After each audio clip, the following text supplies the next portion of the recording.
Hello, everybody. Welcome in. My name is The Ordinary Joker. I'm joined here by my co-host. Just Vince. Good day, everybody. Welcome. It's great to have you here, and we are very excited this week to have our very, very special guest and good friend Shoryia with us today. Welcome in, man. How are you doing today? Hi, I'm good. How are you guys? Awesome. Glad to be Awesome. back. Good. Glad to be doing this Yeah, I again. bet. It's good to be here. I'm excited for today's episode too because we're talking about RPG games, and that's big hype, and that's something that's Yeah. incredibly near and dear to my heart. And this is probably aside from MMORPG games, this is probably the one genre that is like seated the most deeply in my heart as far as video games go, is RPG games Right. specifically. So sure, yeah, I want to give you a second to kind of introduce yourself. Tell us a little bit about you, why you got into content creation, what it is that you do, what kind of channel you run, that sort of thing. Just shout yourself out. Sell us on Shoryia real quick. Tell us about you, man. Sure. Yeah, One sure, through. definitely. So I'm Shoryia. I love all things RPGs, JRPGs, MMOs, co-op games, any of that sort of stuff, and that's basically what my content is surrounded by. And obviously, good vibes and good times, right? So, Of course. I got into content creation maybe 6 years ago. My buddy really enjoyed playing Binding of Isaac on live stream back Love in the Binding day of when Isaac. Twitch was very young. And he's like, you should, give it a shot too. I said, why not? And So so we real quick, go did you ahead. actually start out streaming Binding of Isaac, or was it just watching his Yeah, stream made you want to do it? yeah. Wow. He Oh, All right. introduced me to doing it and all that. And I thought live streaming was the weirdest thing in the world. It's like, really, people just watch people play video games, but I mean, YouTubing Let's Play is the same Yeah, thing, right? it really is. So exactly. yeah. Yeah. So started off with Binding of Isaac and other indie games because my computer was not very good at the Yeah. time. So I couldn't play any of the AAA games or anything like that. And yeah, we did that. We did Mega Man X races with my buddy Zavis, and Nice. yeah, just other just small indie games, mostly roguelikes because they're the easiest things to run on PC while live streaming, while having like I'd say like 1.5 upload for internet speed Yeah. at the Yeah. time.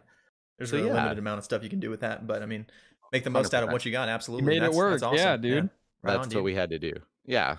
And so that's basically where I started, and then I'd say it was last year during Extra Life I, started streaming again and got really into it once COVID came and kind of ruined, everyone's jobs and lives. I'm like, Yeah, no let's kidding. let's start it up again. Why not? It's fun.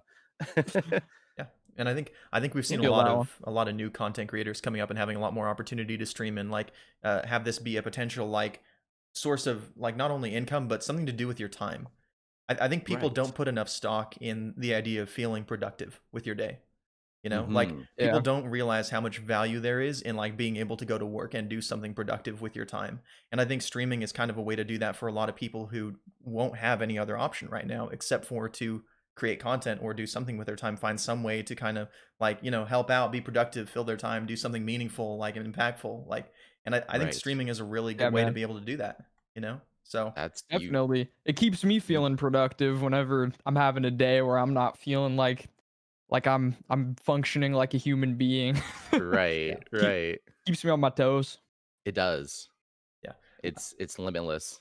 Well, that's awesome, Definitely. man. I The mean, world of thank you. content creation. Yeah, thank you so much for that little like shout out and introduction to you. That's awesome. I didn't know that you got started playing Binding of Isaac. That's a game that's I kind didn't of know that either. near and dear to my Yeah. heart as well. That was really my intro into roguelike games. So that Really? was yeah. Well, roguelite. It's not quite roguelike. It's like the Mm. easier version, I guess. It's closer to a bullet hell shooter, but like yeah, that was really Yeah. where I got started on that kind of game. That was my first one. They gave it away free on like PlayStation Plus pretty early on Oh, PlayStation Yeah, right. 4, and that's I when I that's when I remember remember that. that. started Yeah. playing it. Yeah, Yeah. yeah, that's a good one. That's funny. That's Yeah, that's where I funny. got started.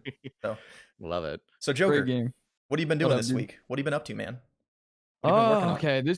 This Ooh. week I've been playing a lot of Smash and Dead Awesome. by Daylight. Those have been the go-tos. I redid my playlist on Friday. That was nice. Well, added some songs. I didn't redo the whole thing, but we got some new stuff in there, which is pretty cool.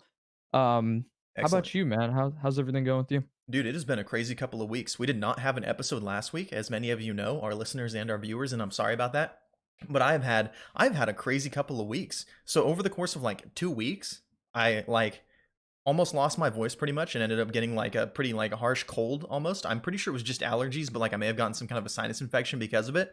And then Oh, geez. like So I was like, okay, I'm gonna take a break for a couple of days, let my voice heal, so I don't completely lose my voice and like be unable to talk for a little bit. And then like the Tuesday after that, because I took off like Friday, Saturday, which are normally stream days for me, and then Sunday, Monday are my days off anyways. And then on Tuesday, when I was planning on coming back to streaming, I actually like slipped on a cat toy and fell down a few of my stairs. Okay. And like messed up my back and like my arm a little bit. And I was like, what is going on? You know? And then later that night, like I bit my tongue hard enough that like I actually bit off a piece of the end of my tongue and it was like right in the front. So it was all cut up, you know?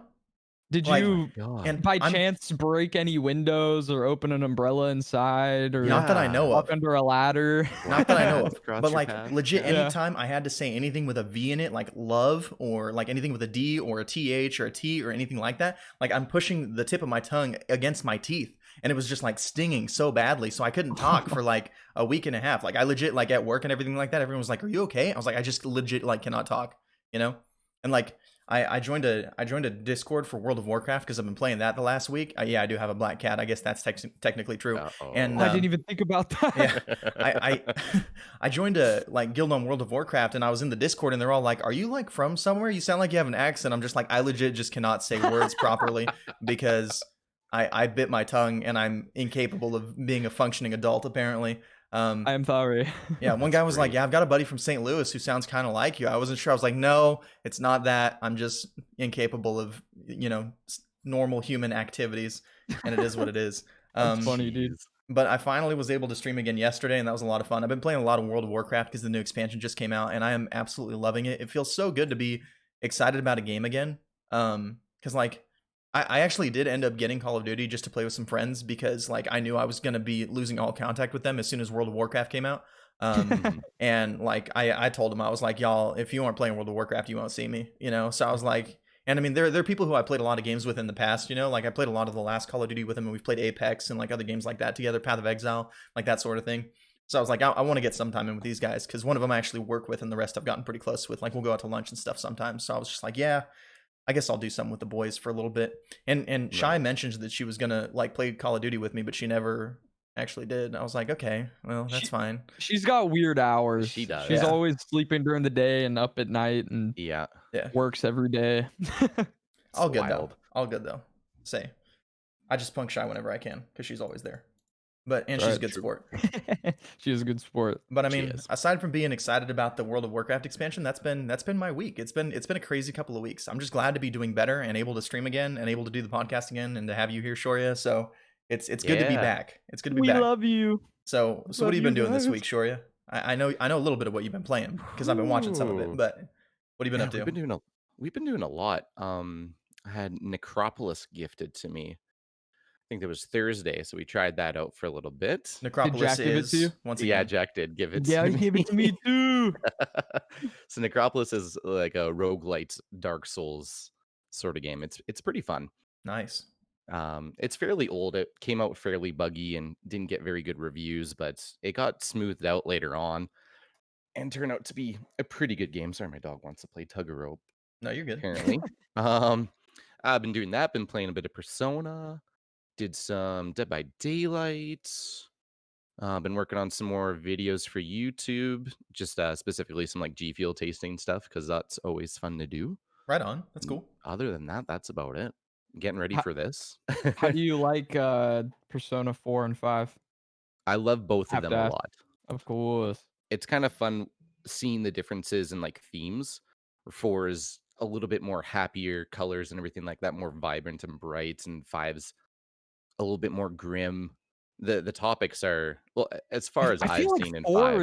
is like darker, like as Is far as it? like like A little bit later I don't in, know. I think Yeah, I so. don't want to It must spoil be like later anything, in, but yeah. yeah. Okay, okay. Yeah. Yeah, it gets pretty heavy. I love Persona 4 Good. personally. That is definitely in my like top, I would say top 10 RPGs all time. Okay. Definitely. It's really good, yeah. 3 was the one that I started off with and thought 3's pretty dark too, I think, isn't yeah, it? I've never played it, but I've heard about that one. I felt like an edgelord playing it, honestly, when I was in college. Yeah.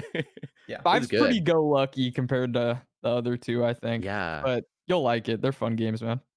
Yeah. I'm excited to play both of them, honestly. It's the sort of thing where once you're done with it, like you immediately want to go through and do another playthrough, and then also you wish that you could forget the first playthrough that you did, so you could experience again. Yeah, It's dude. that type of game. Absolutely. Right. Like I would put it on the same level as playing like The Last of Us or something like that for the first time. You know, like Yeah. just because like the way that it pulls at your heartstrings and it gets you attached to the characters and all that stuff. Like Persona does it better than probably any of the other JRPGs on the market, honestly. Oh, Except really? for I would Good. say like runner up to like Trails of Cold Steel or Trails in the Oh, Sky. yeah. If you're Yeah, familiar that's with a big one. those games like really get you hooked on the characters too. I need to So, play those. well, buckle up, guys. This is gonna be a doozy. We're talking about RPG Mm, games today. This is the games we play, Chapter mm. 5 RPG games, and we are here Let's with go. 2 other people who also love RPGs as much as I do, if not more. So it might get kind of dicey. We're going to be starting off with the history of RPG games today. Um, and we're taking it all the way back to 1974. All right, that was 20 years before I was born. Wow. All right, so the first commercially available RPG game was Dungeons and Dragons. Ancient. Okay, so this is aside from video games. This is just games here. Dungeons and Dragons, published in Mm. 1974, and went on to be the inspiration behind many RPG games. I mean, there's still games coming out today. I just saw a trailer for a new like indie MMORPG game made by like one dude, and like it's using the like core D&D rule set, like the core Dungeons and Really? Dragons rule Let's set go. as like how they like do their combat and stuff like that. Like it's all just a series of dice rolls, very like Yeah. traditional MMORPG style game. And like this is a game that is still like pumping out content today. People are still playing tabletop like RPG games, and this spawned all of that. And all of the RPG video games that we have today, they all came from this. You know, this is where it started. Was Dungeons and Dragons. So have you Mm. ever played Dungeons and Dragons, Shoryia? Have you ever like Yes. sat down and played a tabletop, even if it wasn't D&D? Have you done it, Joker? I have, yeah.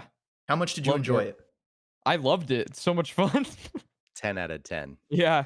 So for those of you who don't know, I basically have the coolest dad in the world, and he actually builds his own like Ouch. D&D campaigns and like writes like the full story for each of your characters. And he'll have like me and my buddies come over and sit down and be like, okay, go ahead and buy stuff for your inventory, create your character, do your rolls for all your stats, all this stuff, whatever you want to be. And then we're gonna pick a campaign, and then we pick the campaign and we go through. And he'll have like 5 different campaigns for us to pick through, and he's got like all of the bosses, all the mobs, all that stuff. And he is like galaxy brain at Dungeon Master, and like it is the most fun that I have ever had playing anything similar to a board game. Honestly, like Dungeons and Dragons is an incredible experience. If you haven't tried it, get a little bit nerdy and do it. Seriously, Mhm. like Yeah. who cares if everybody else that you're in the gaming like shop with smells terrible? Okay, go play Dungeons and Dragons. It's fun. It's awesome. If you can do it in the comfort of your own home with people that you know don't have COVID, because obviously COVID Yeah. hours. But yeah, that was where it started back in 1974. And then a game called Dungeon released in 1975 and was one of the first RPG video games, but it was completely text-based. So it was Gotcha. essentially like playing through a D&D campaign against the computer. So like you would come up and it would be like there is a, orc in front of you or whatever, or a troll in front of you, and then you say what you want to do. And it would kind of like, and you could take actions based on, whatever's inside of the game. And it's all done through text. It's like I the mean, essence of an RPG, dude. Yeah. actually, a We lot of the coolest mobile games, I would say, as far as RPGs go, are text-based RPGs on mobile. There's actually a few that are really good. Like the names escape me right now, but like I've tried a couple of them and they were pretty fun. They have like Really? the numbers come up for Yeah. your dice rolls and stuff like that, but it's just like something like every now and then it'll be like 2 a.m. when I should be asleep, and I'll just like be browsing the app store for some free game that I'm gonna uninstall in 20 minutes to play while I wind down. So I've tried a Oh, few of man. those. They're pretty good. Been there. They're pretty good. So after that, Bard's Tale, and obviously there's going to be a few games that we're missing here. Just to clear this up for everybody, we do not have time to go over every single RPG game, or we will be here for literally days. Like we could probably Mhm. split this episode up into 4 weeks worth of content and not Mhm. cover everything. Honestly. It's true. So yeah, so the next one we're talking about is Bard's Tale. We tried to like lump in a few of the big ones. We've got a few honorable mentions later. So if we miss your favorite one, just tweet at us and say that you're angry, or send us an email or something. We'll get back to you and say we're sorry, but there's nothing we can do. So I receive the angry stuff, by the way. yeah, Just Joker just so vets everyone all knows. those emails, so be as toxic Yeah. as you want. Vince gets the nice stuff. Yeah. So Bard's Tale was made by Interplay Productions and distributed by Electronic Arts. So this is EA, okay? The evil people, okay? Back in way back in the day. And it spawned a series of Bard's Tale video games and books. They're still releasing Bard's Tale games today. The 4th game, Bard's Tale 4, Microtransactions. Borrow's Deep, was actually just released in 2018. This is still Wow. like regularly happening. These are games that I've seen go on sale on Steam. I think I've seen one on mobile before as well. I think they have a Bard's Tale game on mobile. I've never read any of the books. Have either of you played this series? Let's say. I have not. Negative. I own the first and second one on CD from my grandpa, but never actually bothered to Holy try it out. smokes. Yep. You CD. actually have the discs? Wow. Let's go, dude. Yep, I do. Man, I wish I had them on me or I'd bring them out, but I have a disc downstairs for Hellgate London. Speaking of games that I wish we're still kicking, but we might get to that later. Yeah, that's a throwback for anybody who knows about that. But yeah, Bard's Tale is arguably one of the most successful like RPG franchises for it lasting as long as it has, you know, and then also spawning a series of books, still kicking, still putting out games today. I mean, it's a good series. I say I've heard good things about it from all the people who've played it, even though I haven't had a chance to try it myself. So after that, moving into kind of a still RPG but a little bit different genre, Wasteland. You okay? Someone drop a couple dishes? yeah, it's good. All right. We're good. We're good. We're good. Wasteland was made by Interplay in 1988 and was one of the first sci-fi post-apocalyptic games, and was the basis for the first Fallout game that actually came out from the same studio in 1997. So the Wasteland series last game, Wasteland 3, actually just came out August 27th of this year. And that was actually an incredible game. I don't know if either of you got to try the new Wasteland. It's included on Game Pass for PC. If you haven't tried it and you enjoy like isometric top-down like turn-based RPG games, like almost XCOM-ish, but like a lot closer to like Divinity Original Sin or the original Fallout games, if you played those, it's an incredible game. It's so good. And it's very like tongue-in-cheek, dark humor, like very funny, very sarcastic, very witty, like very like violent, honestly. Like there's a lot of gore in that game, but like it has a whole lot of soul in it, and I have so much love for this franchise. Have either of you played? What's up? It haunts me, man. The Game Pass, all these Does it? sick games coming out on Game Pass. Have you still not gotten it? Oh, dude. Oh, you should.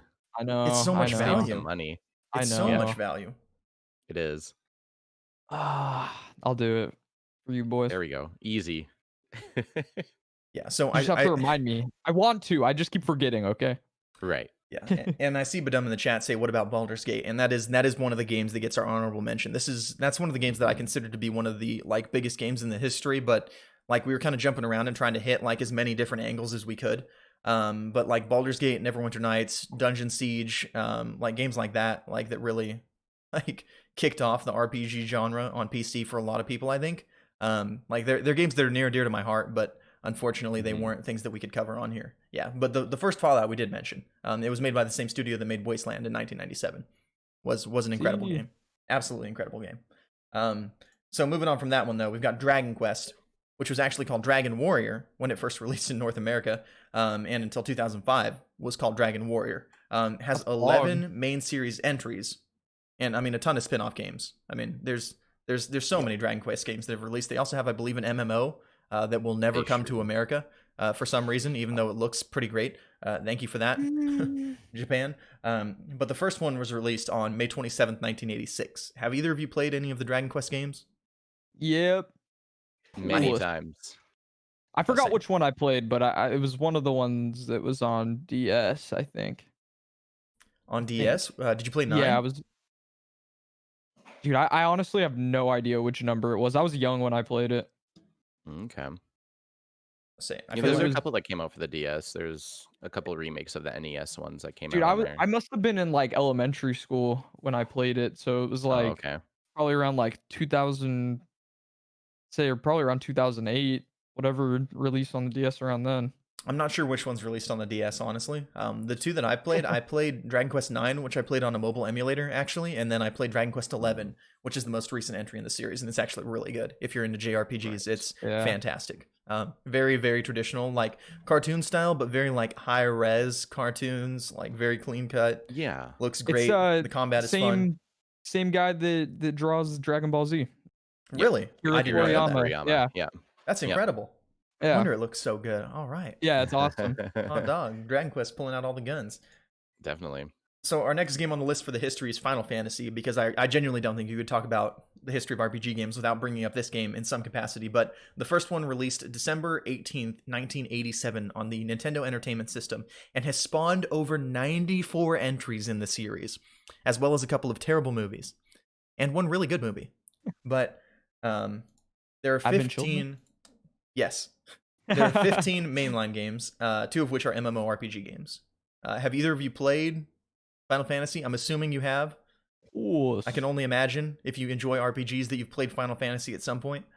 I recently played the remake, the 7 remake. It was pretty good. Hmm. So I heard that they were splitting up the main story of 7 into a couple of different games. Like they're doing it in chapters or Yeah. something like that. So they're going to do like Yeah. 7, 7-2, and 7-3 or something Yeah, they like like that. changed the story a little bit, and now they're doing like a two-parter thing or whatever. It's weird, It but is it's weird. it's it's whatever. I Did you guess play the it's original 7? no, that might have been a little before my time. Okay. Did you play the original 7, Shoria? I do not. I own it, but have not played it. Got you. I I tried only, to play yeah. through it, and like just looking at all the awkward movement and the characters running around and all like the weird like polygon characters. Like I Yeah, enjoy like the 16-bit graphics. Like I like pixel art a lot Mhm. more than I like the awkward like cube people personally. Right. And that was like something yeah. that was honestly hard for me to get over. And I still got about, I want to say 5 hours into it, which like is barely scratching the surface of a game like that. And I recognize that. And I tried so hard to like play it on probably like 6 or 7 different occasions. And I'm just like, I've resigned myself to the fact that this is not one that I will be able to play. So instead, what That's I did is I watched a YouTube video of the whole game. Uh, There because I we still go. wanted to Yes. know the story. I still wanted to know what happened. I just knew that I couldn't like sit down and play through this. Um, but I still wanted to experience it for myself. So, I mean, call me a filthy casual. It is what it is. But Oh, dude, do you I have? feel the same way Yeah, about those same. like polygon like models. I that's how I feel about Ocarina of Time, right? They did the same thing. Ah, I think that game is really awesome and I love it but I don't want to play it because of the way it looks. Like it's just a gem that's left in history for me, I think. That's how I'd fair feel enough. about Yeah. Final Fantasy 7 too. I actually did go ahead and give Ocarina a full playthrough though. When the re-release came out on the 3DS, I went ahead and Oh, played the through the whole thing. re-release was fun. I enjoyed that. Yeah. 'Cause they actually had, 3D models and stuff and not well, just not blocks, I guess. Yeah. Yeah, I feel it can be kind of a lot with some of the older games. Like some games definitely age better than others, and I think it's kind of interesting to me. But I feel like pixel graphics games definitely age better than the like weird polygon like cube games. Absolutely. Like it has that retro feel without feeling so clunky, and all of the Yeah. movement is so precise and everything like that in those games. I feel like the movement and like where they first started to introduce like the 3D like weird polygon style games, like for like Final Fantasy 7 specifically, like comparing the movement of that to the movement of like Final Fantasy 3, it feels so much Yeah. more clunky because you can move Mhm. around on a 3D plane but kind of Ex uncomfortably. they were still trying to figure out 3D, so it was just like a weird kind of back step before it went forward, you know? Hmm. Yeah. Yeah. But it's still a great game, like, narratively and stuff, but Definitely. Do Yeah. either of you have a favorite Final Fantasy entry in the series? If you had to pick one? Nine. 9 is your favorite? mm, 9 right off the get go. Yeah. I see you're also a man of culture, Shoria. 9 is also my favorite. 9 was my favorite of all time. What about you, dude, Joker? Do you have a favorite? I would probably yeah, I don't really have a favorite. I'm not too opinionated on Final Fantasy. I've Okay. played it, but it's not, like, anything I'm super stoked about, I guess, but they're awesome games, I like them. Awesome. And the last one in our history is Pokemon Red and Blue. So obviously the Pokemon series has spawned many, many entries. I think there's like 122, something like that, different Pokemon games that have spawned today. I'm sure there might be a couple more than that, more or less, but that's what was listed on the website. So the first one came out February 27th, 1996. I did not realize that it came out that soon. I was 2 at the time. Obviously, I'm certain that both of you have played Pokemon like at some point in your life. Cool. And do you have a favorite Pokemon game if you had to pick one?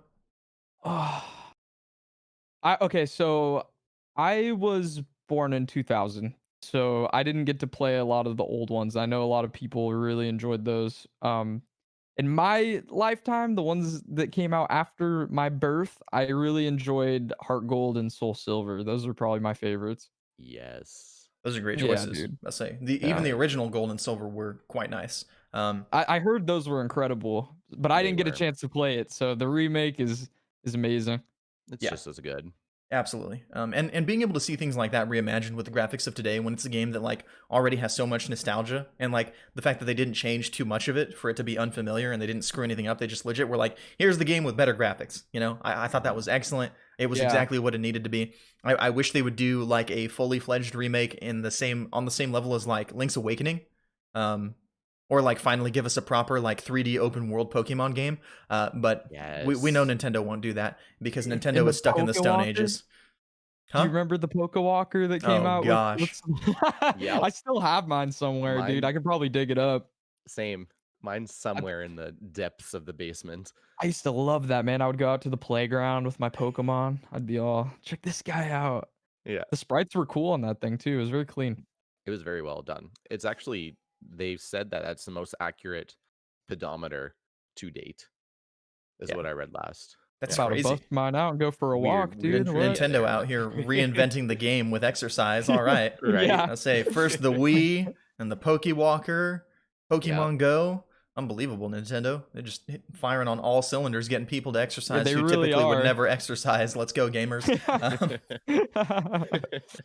For me, favorite Pokemon game is Pokemon Mystery Dungeon. Oh my I've god, thoroughly dude. enjoyed every game in that series. A That lot. was a Good choice. that was a very lovely curveball, Vince. I loved those games so much and I forgot Right. about them until you just brought it up. Yeah, Oh, there dude. there may or may not be a couple more curveballs down the line. We got a lot of good discussion topics to talk about here, and I'm pretty excited about today's episode. So hopefully you guys have enjoyed a little bit of the history. Obviously we get a little bit of an honorable mention here for games like the Digimon games that came out, Baldur's Gate, Neverwinter Nights, Dungeon Siege, any of those games that were really big and came out. Might and Magic is another big one I know of. So if there's any that we didn't mention or any that you think that we should have mentioned, let us know about it. Tweet at us, send us an email, something like that. Obviously, if it's angry, Joker will read all those emails because he takes those. So Yeah.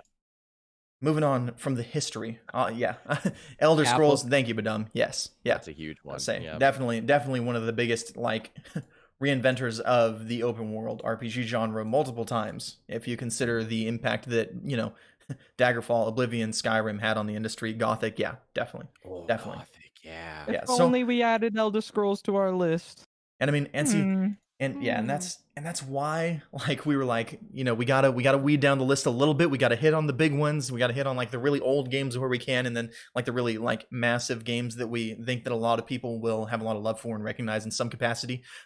Baldur's Gate is the one that I was probably the most sad to leave out personally because I think that was a real big like cornerstone. But we do have quite a big list of games that we're going to be talking about today that are still relevant in today's world, and I'm excited to talk about these a lot. So the first one that we're talking about is Assassin's Creed. And we chose to include this on the list because of the direction that the series has been taking since, I believe, Origins is really Yeah. where it started going Yeah. in a more RPG like direction.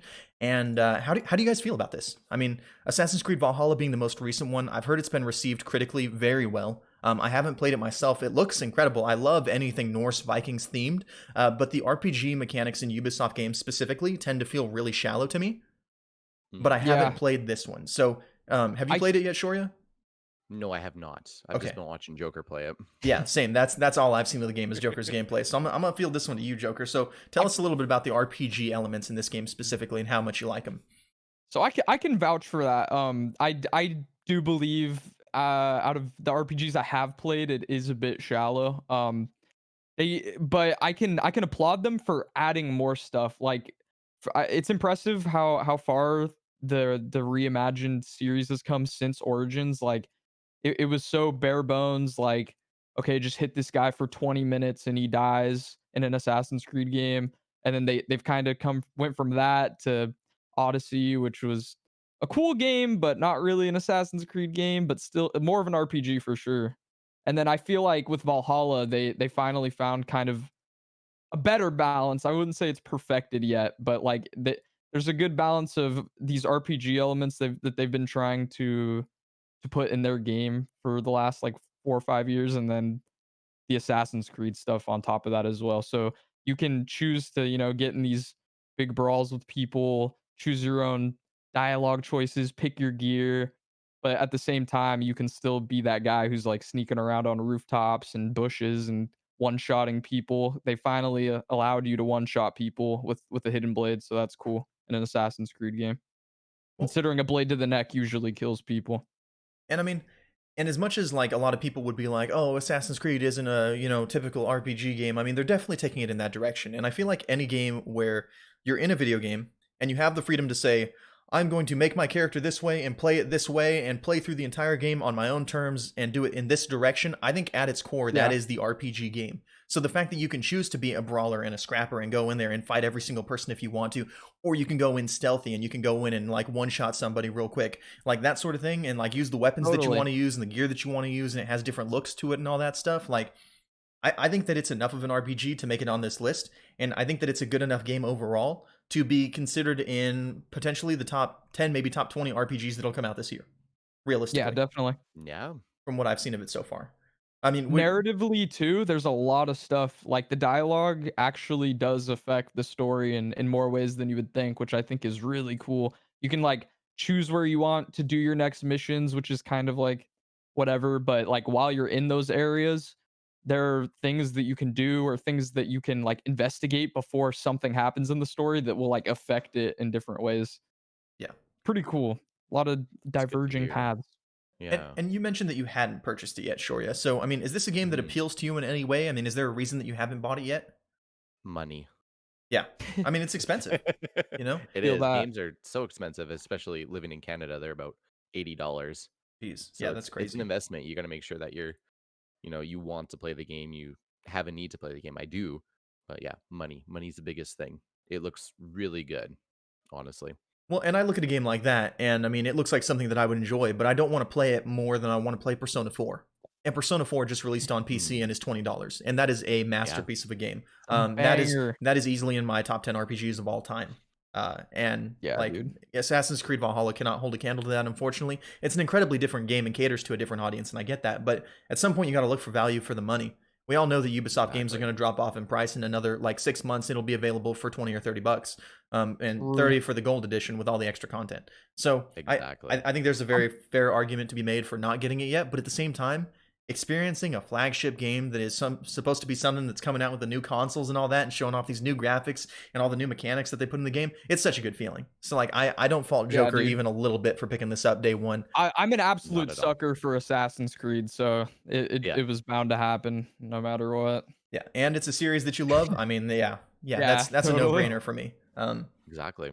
Yeah, I have a lot of love for this franchise. I'm not sure that I love the direction that they're taking it in, but at the end of the day, good games are good games.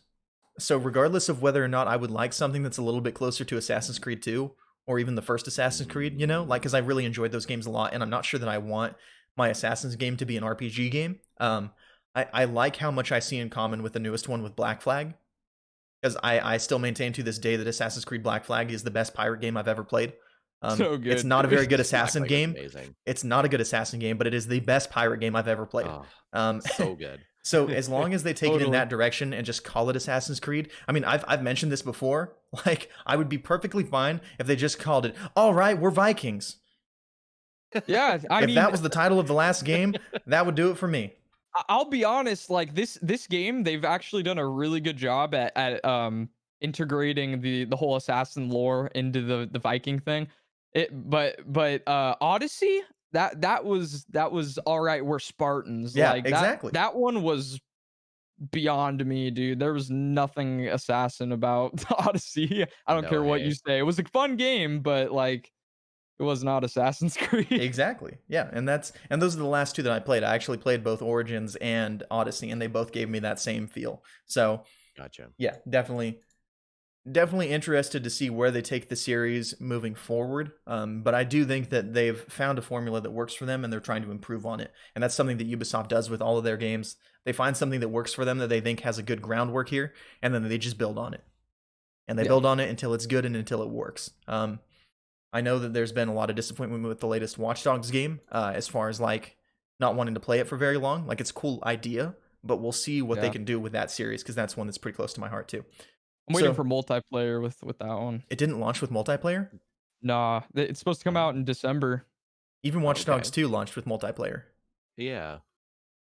Their multiplayer looks a lot I think they're taking it away from, like, that open world type approach, and they're turning it into, like, a mission-based thing where, like, there's puzzles. You're, like, blocked off on one side, and each of you are on, like, each side of the wall, and you both go through and do your puzzle to, like, get to it looks cool, but I don't know. We'll see. So it's like Captain Toad Treasure Tracker, but in Watch Dogs. I Yeah, kinda. yeah. You know, there hasn't been one Interesting. time where I was playing through Captain Toad Treasure Tracker and I was like, you know what would make this better? Someone to compete against. No. Like, I don't know. Like that sounds like a miss for me, but we'll see. We'll see, Ubisoft, Yeah. if they can pull it out. Like, I mean, hey, you know, All I've power seen to them. them. I've seen them pull like rougher looking games out of the weeds and make something great out of them. So we're still True. waiting on Ghost Recon Breakpoint here. But if that ever turns into a good game, then I'll be there. We'll see. But the next game on our list is one that I know is close to a lot of people's hearts, and that's Mass Effect. And this was the first game that I played that playing through the story, um, I was like, man, like people are dying. And it really hit me, you know? Because like I feel like violence in video games is really trivialized, and this was the first game that I played that narratively I cared about my characters that I was losing. Yep. And Mhm. I think a lot of that has to do with the fact that I didn't get to play Final Fantasy VII, because I've heard there's a lot of like, a lot of like deaths in that game that are pretty significant and like really pull at your heartstrings too. But like this game specifically, like the way that it gets you attached to your characters and you're running around and you're doing missions specific to the characters and you're developing relationships with these people and getting to know them and their backstory and going to their home worlds, you know, and then like Yeah. you go on a mission and sometimes people die, you know, and I think that Mass Effect 3 was a massive letdown for a lot of people, but the DLC was supposed to be really good. I never got as far as the DLC, but I mean, have you both played the Mass Effect games? I played the first Yes. one. You played the first one, okay. Yeah. Have you played them all, Shoria? Ooh. I played the first and the second. I played a little bit of the third. I mostly played the multiplayer of the third because I found that really fun. I've heard good things And about the multiplayer, yeah, and then a touch bit of a Andromeda. which was a That's about massive it. dumpster fire at Yeah. launch. Yeah, So I'm not too heartbroken about not playing that game. yeah. They have mentioned that there is another Mass Effect in the works, and I am Yes, hopeful but Oh, so cautious. fingers Um, crossed. for sure. I mean, just after I mean, you look at Mass Effect Andromeda, and then you look at we pulled people off of that to go work on Anthem, and then you look at the disaster that Anthem was, Mm, and I'm still hurt about that one. We, Madame says, "What about Dead Space?" We actually talked about Dead Space in our horror games episode. Um, but yeah, gotcha. so we aren't covering that Sweet, one here sweet. today, Yeah. unfortunately. But that is on the podcast if you want to go back and listen to it. But like this game is one that is always going to be near and dear to my heart. I played through probably 30 hours of Andromeda, which is more than anybody else that I know played through it, because it is actually like really rough to go through. But I love the You brave world soul. so No much. kidding. Brave. I mean, and it's a beautiful game. I mean, the environments and everything like that. Like if I could just put a bag over the head of every single character in the game, so I didn't have to look at their horrible facial animations, like I could probably have played through that game, the whole thing. But I couldn't do it, you know. And I think that this is one of the most interesting franchises with the most potential, I would say. Anything that's sci-fi to me has an opportunity to reach heights that we haven't hit yet in the RPG landscape. Because you look at a game like No Man's Sky, where they have all this emphasis on being able to go to all these different planets, and you're on a planet, and you get in your ship, and you just pick up, and you just fly, and then you're in space. I don't know if either of you have played No Man's Sky. I I played did. No Man's Sky for about an hour and a half, but it was long enough to get my ship and fly up into space and realize that I could just go anywhere. And I thought that was the Yeah. coolest thing ever, and I wanted to experience it one time, and then I shut off Absolutely. the game because I don't care about survival games at all. But I wanted to experience that one time. And if you could put that, okay, that ability to just go anywhere in a game like Mass Effect, I think that would be like potentially like would find its way into a slot in my top 10 RPGs of all time. Dang. I think I that can't think of I'd have any to agree experience I with want you. more. The sci-fi genre is able to do so much that can't be done in like like a medieval setting RPG or even like a modern day type thing. Like there's just so many options that are unable to be tapped into. Yeah. It's and that whole thing you described about just taking off from a planet and being able to go wherever, like, that is so cool, and that was an amazing feeling in No Man's Sky. You're like, "Holy crap, I That was the have best the part of the ga" game. I have the It universe in was. my Yeah. fingertips now.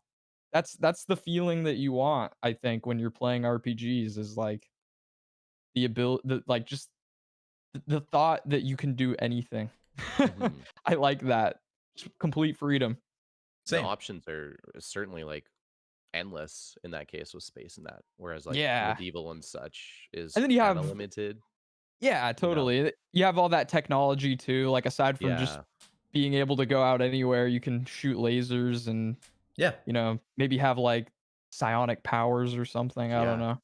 If you can think it could probably exist in a Yeah, sci-fi in RPG. sci-fi. Specifically Exactly. in the Mass Effect universe in general. I mean, there are people with Yeah. psionic powers, you know? Right, And I yeah. mean, you see space travel happen in game, but you can't ever control it. It basically serves as a loading screen. Mhm. And I think that with the introduction of new consoles and how much emphasis they're putting on the fact that you don't have to have loading screens and that you can play this newest Spider-Man and just sling all over the series, all over the city and like immediately like fast travel to different places. And it's like as you're swinging, there's no textures popping in or anything crazy like that because the Mhm. graphics are finally catching up. I mean, we're Yeah. there. You know, we've hit the stage of like technology where having a game like that, having a sci-fi game on that scale is possible and even probable, I would say.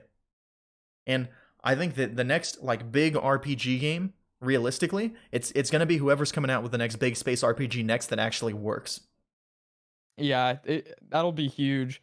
Hopefully it's Mass Effect, Um, right? That would be Pog. yeah, either them or, who was it? Bethesda's working on a space RPG Starbound. too, right? Yeah, Yep. Starbound. Starbound, yeah. Yeah. Yep. And there have been some screenshots linked of that, and they're showing spaceships and customizable spaceships and stuff like that. Yeah. And that makes me think that that's where that game's headed. And I Let's am go. quite excited to see how that develops, and obviously incredibly skeptical because Bethesda tends to release games in a very broken state, and Skyrim on PS3 to this day is probably still a disaster of a video game to play through because it's just in shambles and has been since release, no matter how many times they release patches for that game.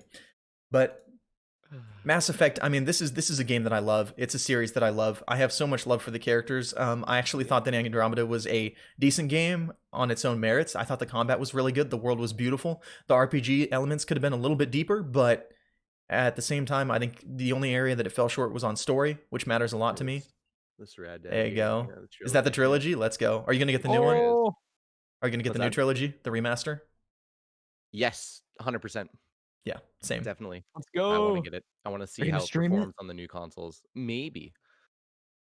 Let's Maybe. say if you buy it, why not? I Go mean, 1 people through want to see it, 3. you know. But people love Mass Effect. I I'd would watch like it. to They see do, that. yeah.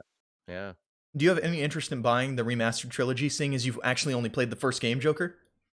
Yeah. Um, I would think about it. Right now my wallet is really hurting, so like the thought of buying anything kind of sounds like not a plan. Totally But understand. Yeah, when I get there, I might. Yeah. yeah, I get that feel. Yes, I mean, COVID hours, not everybody got jobs and everything else, so it's like, Mm, mhm. your gaming expenditures can be pretty limited right now, especially because we're in the season of games coming out. Yeah, We hit that's the holiday worst season part, and dude. console release season in 2 months. It hurts Ah, a There is going lot. to be many game releases, and our wallets will cry, and we cry with them. But I would yeah. recommend if you can pick it up on sale at some point, Joker. I know a lot of Mhm. people like consider Mass Effect 2 to be in their top 10 games of all time. Not even just Yeah. RPG games, like just in general, Mass Effect 2 being some people's either like favorite game that they've ever played or in their like top 5 to top 10 list. So if you get a I'll chance to have to play play through through that it. one at some point, I've it doesn't seen matter how so long you wait, it'll many. always be there. But I love like it. That's always been one of those games that I really always wanted to get, Mhm. and I just never did for whatever reason. But I've seen so many like YouTube playthroughs and stuff like that. It looks incredible. Well, Joker, being the Game Pass holdout that you are, I've got good news for you. Ah, Coming up in December, the EA Play is joining Game Pass for PC, and all of the Mass Effect games are going to be included on there. So, Yes, oh, he sir. got up to leave. He's gone now. are you kidding me? So, Man, it's fate. It's fate. yeah, so that's going to be on there for anyone who's interested in Xbox Game Pass. Sponsor us, Microsoft. We literally sell so many Please. Game Passes for you. At least in like my own friend circle, I know I've like convinced many people to subscribe to that just because it's an insane value for the money that you get Or realistically. like seriously, Crazy. sponsor us, please. So the next game in the series, or the next series in our list of like game series that we have here, is Persona. And this is one that I know is very near and dear to all of our hearts. Personally, I've only played Persona 4 and Persona 5. I have Same. not played the other ones in the series. I've heard they're all excellent. So, what do you guys think about this series? I mean, obviously, I love it. I mean, something about like Scooby Doo meets JRPG in Persona 4 just really fires on all cylinders for me.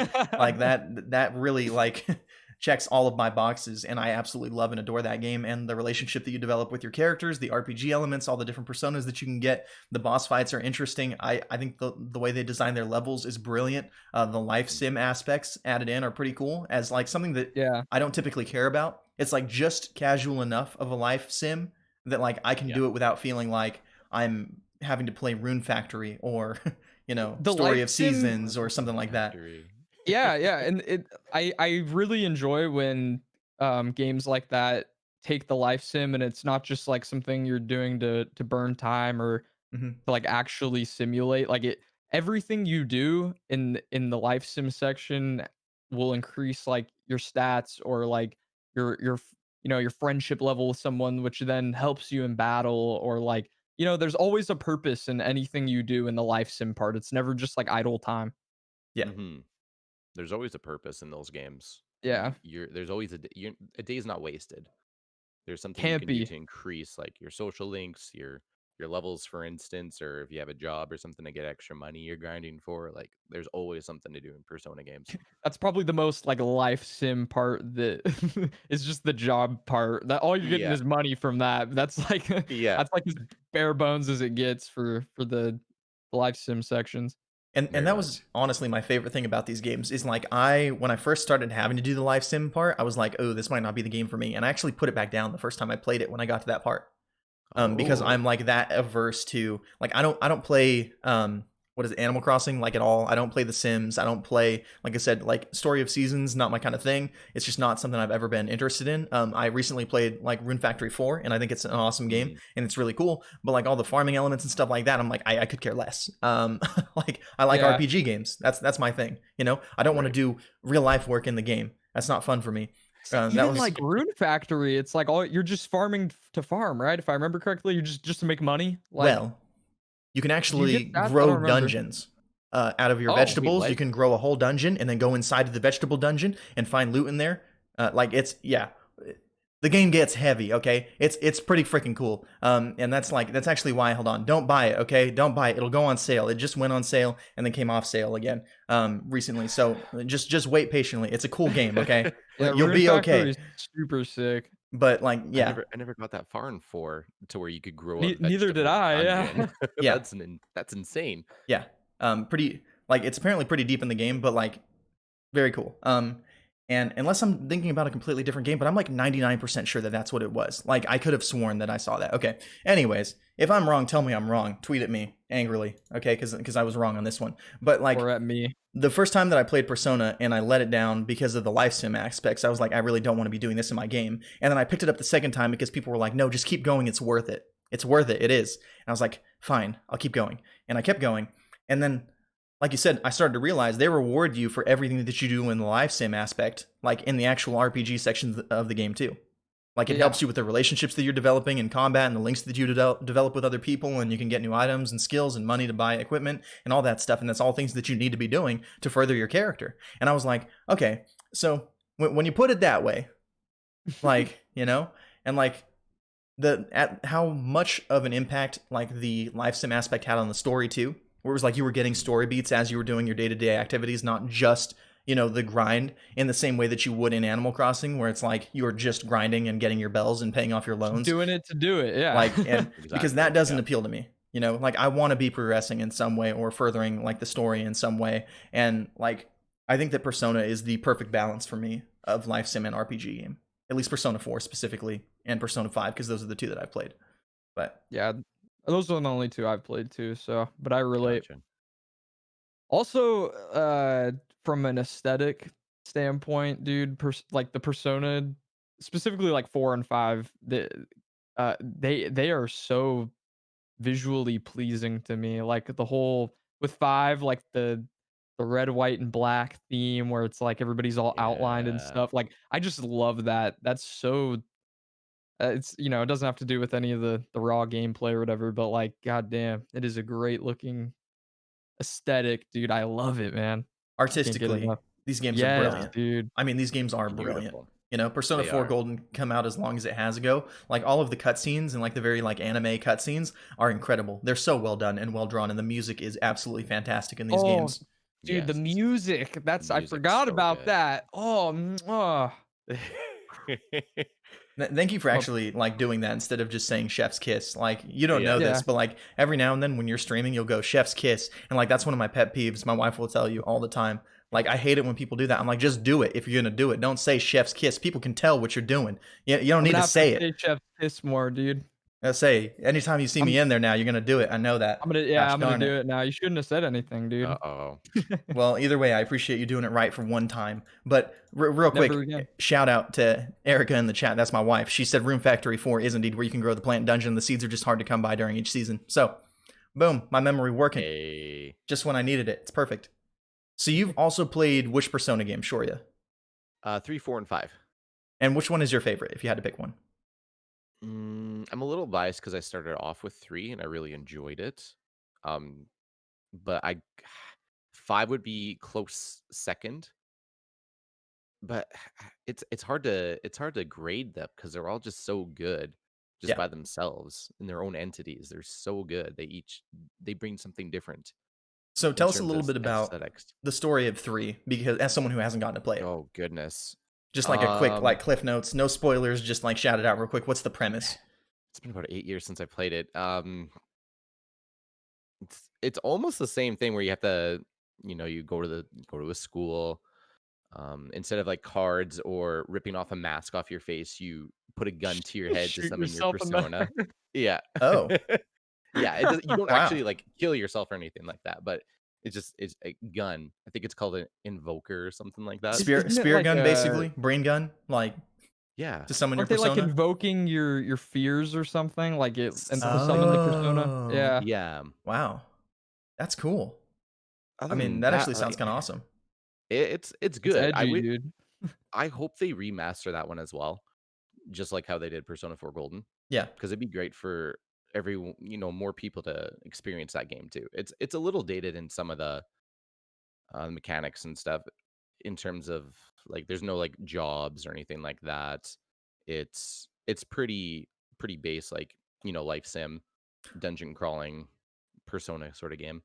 I would not mind seeing a remaster of that game on the same level of like the like Ratchet and Clank reboot almost. Ooh, Where like yeah. it was that much of a leap, you know? Where like it's still the same Mhm. core game. You still have all the same different weapons. You're still fighting the same enemies. It's still the same style of Yeah, gameplay. It just works and looks better. You know? Yeah. I would be definitely. very okay with that if they cleaned it up like that, or like the Spyro remastered trilogy, same deal. I mean, those games look like they were Yes. made and designed from the ground up for modern hardware, but it's still the same core Yes. Spyro trilogy, you know. So I would be more than happy to see that. That's awesome. I'd be Yeah, thrilled. I had never really looked into Yeah. Persona 3. That's cool. And it seems like I mean, remastered almost they've remastered the last 2 titles, so who knows? They Mhm. might do it. That would be really cool. I Yeah. think I they would do something like that too. I think they would like they would do some sort of ground up with Persona 3 because I've never Yeah. played it, but I've seen a lot of it, and I can Mhm. see how a lot of that game could be improved by just like it was so long ago that you could add these little things that would be probably pretty easy to add, and it would be Yes. like way cooler. yeah. I know the PSP version, you actually got to choose between a male and a female MC. Oh, So you could romance, males if you're the female, or, obviously males with the females and stuff. And the female would have a lot of different dialogue than the male would.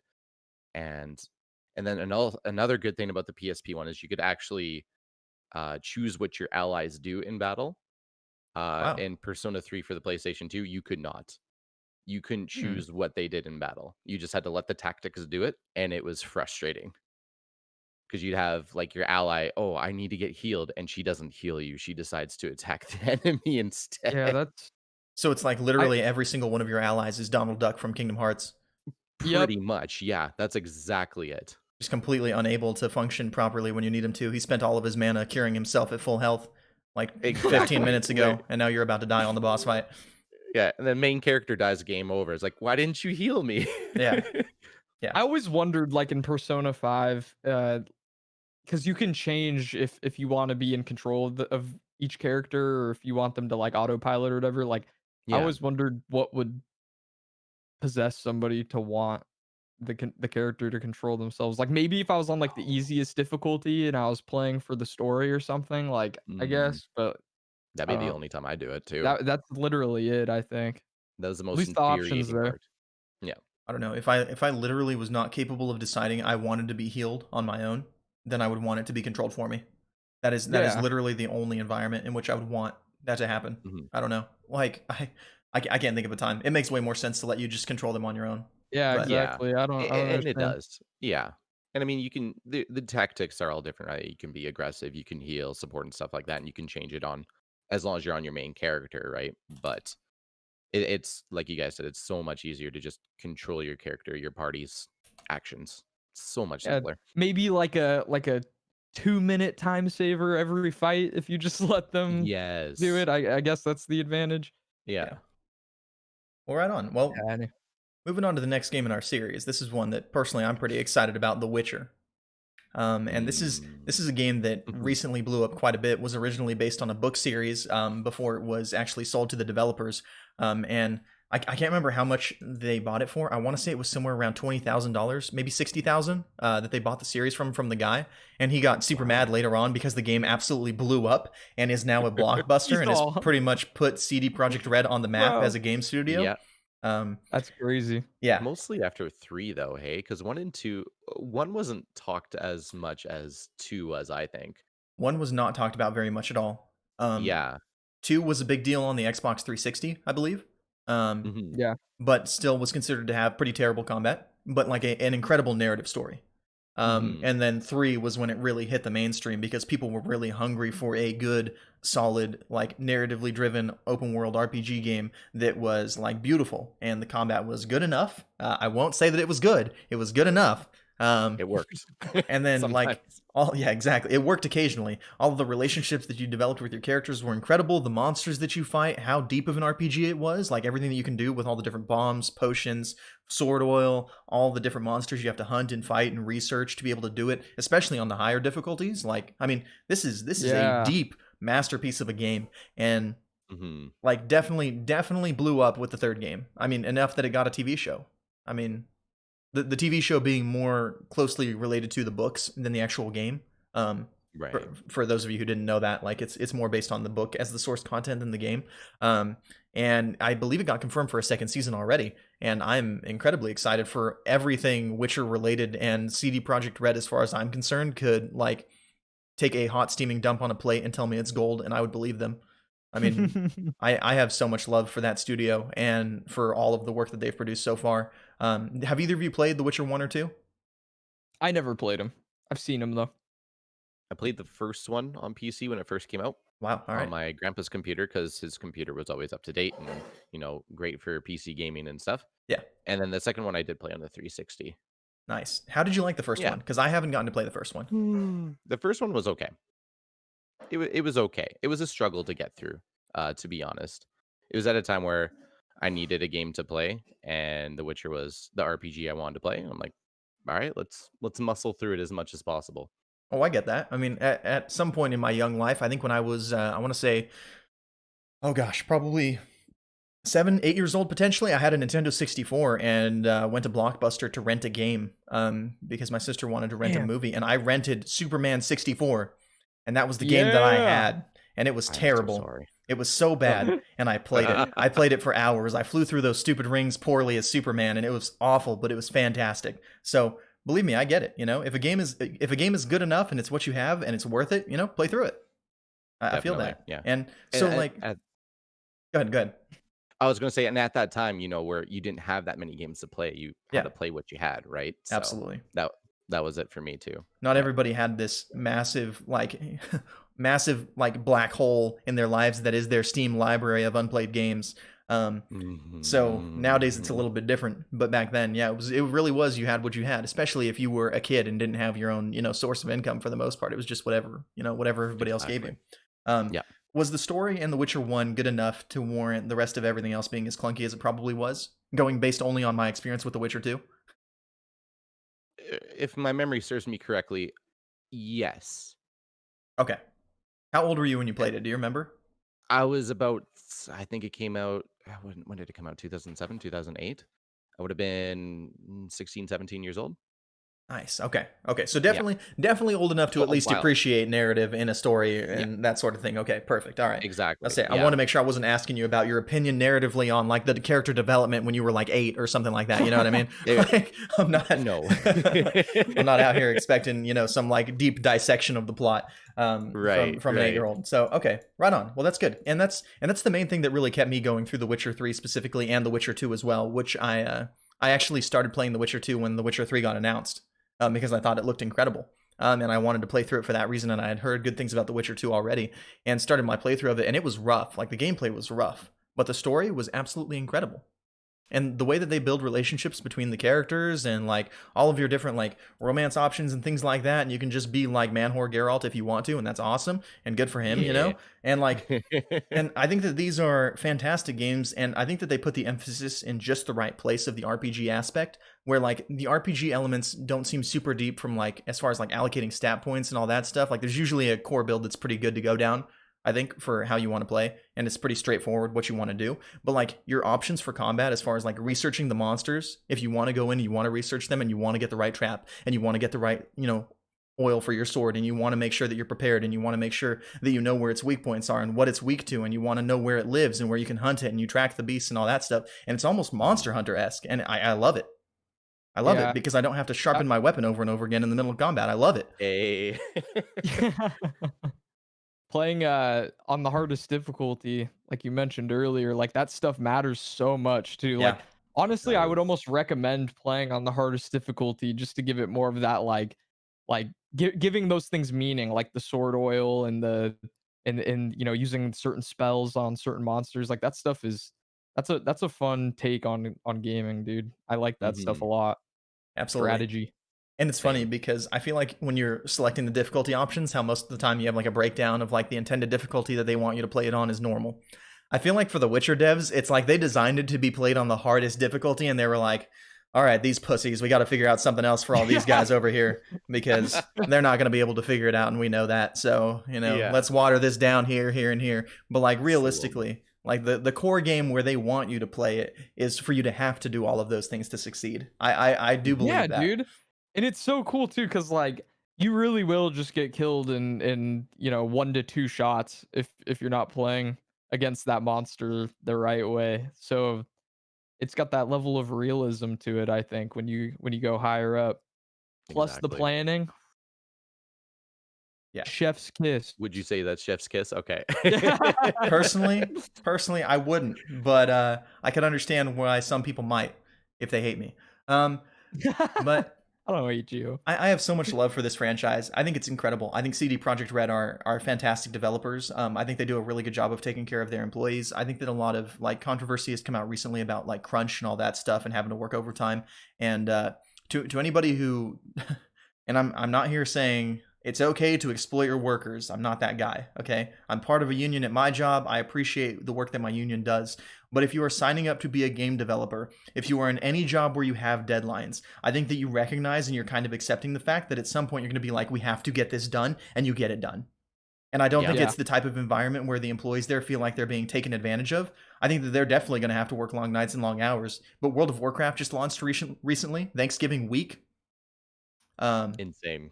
And I mean, you want to talk about the realities of video game development? The fact is that like when you are shipping a flagship game that is going to sell millions of copies on launch day, I mean, you are going to have things that you have to take time and take care of. Mhm. And I think that Yeah. to an extent people have to accept that sacrifices have to be made so that you can get the entertainment that you take for granted. And that Damn. just is what it Damn. is. Yeah. All right, guys. Sit down real quick. Jeez. That was hot. That was a hot I mean, loved Vince's it. hot takes, dude. it Yeah. is what it is. I mean, I just there's so much that happens in the gaming industry that at some point somebody's got to be like, wait a second, y'all got to relax. People are just trying to do their jobs Seriously and though, give you a yeah. product that you love. That's It's it. true. That's it. I think you go be a game developer and then come back and tell us tell us that crunching can't be done, like Yeah. Yeah. it's Exactly. necessary sometimes. Yeah. And believe me, I'm firmly of the opinion that life isn't for everybody, and if that life's not for you, that's fine. you know? But I think Then that there don't are a do lot it. of people who have been Exactly. doing it for years. I know a lot of the people who worked on the early Warcraft games and Diablo games, even World of Warcraft, you know? The people who put in the long hours and the long nights on that game to make it what it is and make Blizzard have the status that they had previously, even if they don't have it much anymore in the gaming industry have. I mean, those were your gaming nerds that love gaming, and they did that because it was their passion and that's where their heart was at. And if Right. that's not enough of where your passion and your heart is at, realistically, at the end of the day, you got to accept that you're going to have to make money eventually, and you're going to have to crunch and get stuff done on time. But I love the game. I love the developers. I'm more than excited for Cyberpunk 2077. Oh, It's a game that I'm Yes. not going to get to play on launch, unfortunately, because it is what it is. I won't have enough time, but I will be playing it at some point, and I am very excited to see what happens. I'm more excited that I'm going to get to me play it when too. all the bugs have been fixed, Yeah, honestly, yeah. Definitely. There you go. because it's impossible to release a game on that scale and not have it be bugs. You know? Hmm. I know. I It's gonna know it's happen. not on our list or anything, but I'm super excited for that game, and I feel like it's gonna go one of two ways. Like it's either gonna be uh it's gonna be good and people are gonna crap on it because there's so much hype for it. Like it's still a good game, but not what everyone thought, like this pinnacle of perfection. But like, Yeah. or it'll actually be like it's the game, dude. Like you know, I think it's gonna be, it better be good, like no matter what, whether it meets expectations or not. But like, Hmm. I'm curious to see if it'll actually be like everything they've said, because you know, usually that's not how it goes. But we'll Fair. Yeah. see. Yeah, absolutely. And I mean, speaking specifically to the bugs, I mean, you got to think about it, man. Like on a game development team for like a AAA game, you're looking at maybe 100 to 200 QA testers, I would imagine. Like somewhere in that Yeah, range if your development team is around 1,000 people. And those are people Yeah. who just sit down and play for bugs all day. And then you consider that this game is going to hit like multi-millions of people, like probably like 1 to 5 million in that range.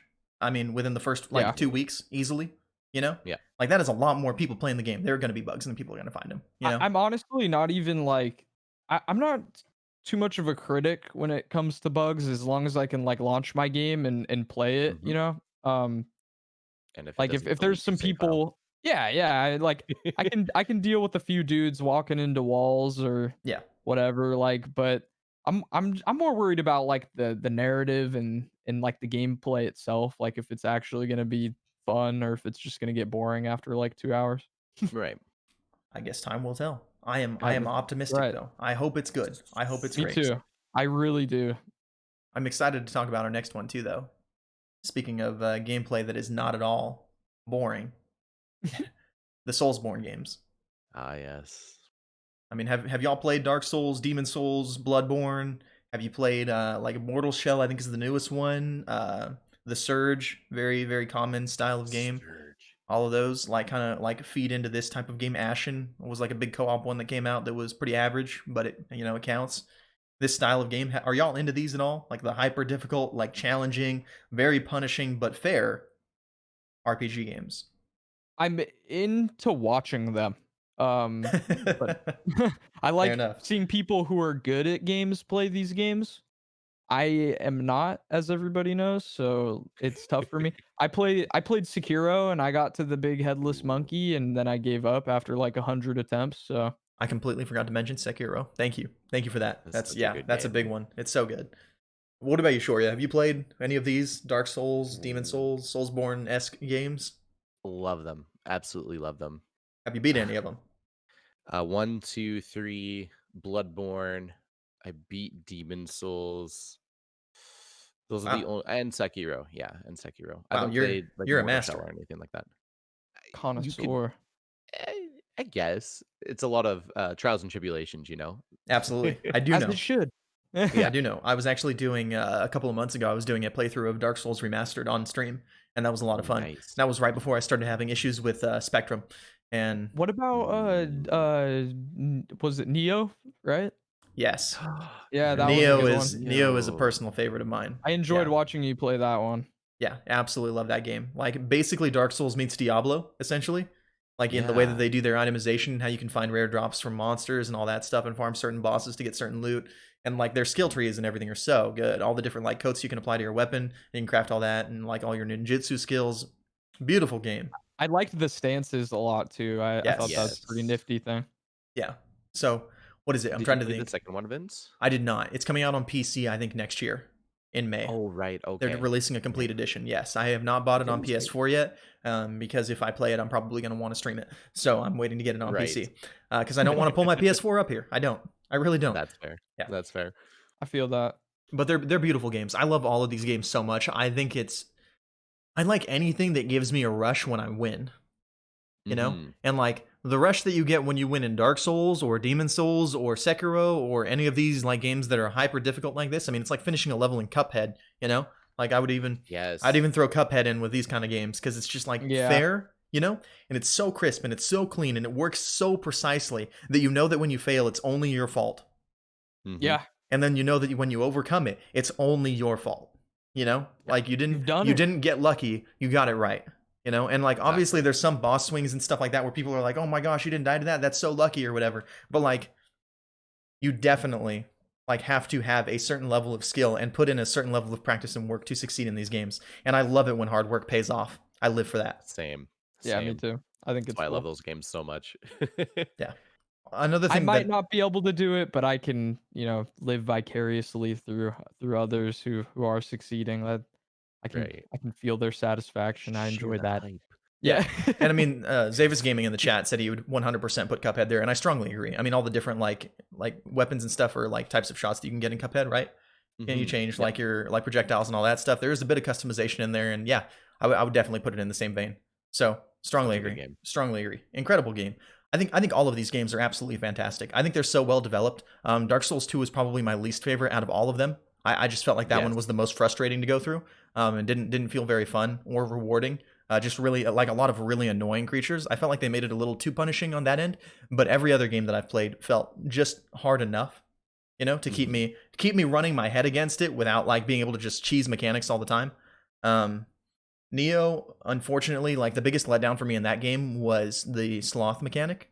Um, What's that? and it was like I'm 90% sure it was called sloth, but you could put something on your weapons that was a coating that pretty much like when you hit them enough times, it would make them move slowly and do all their attacks slowly, and you could cheese the whole game Oh, with just using that one like weapon oil. Mm.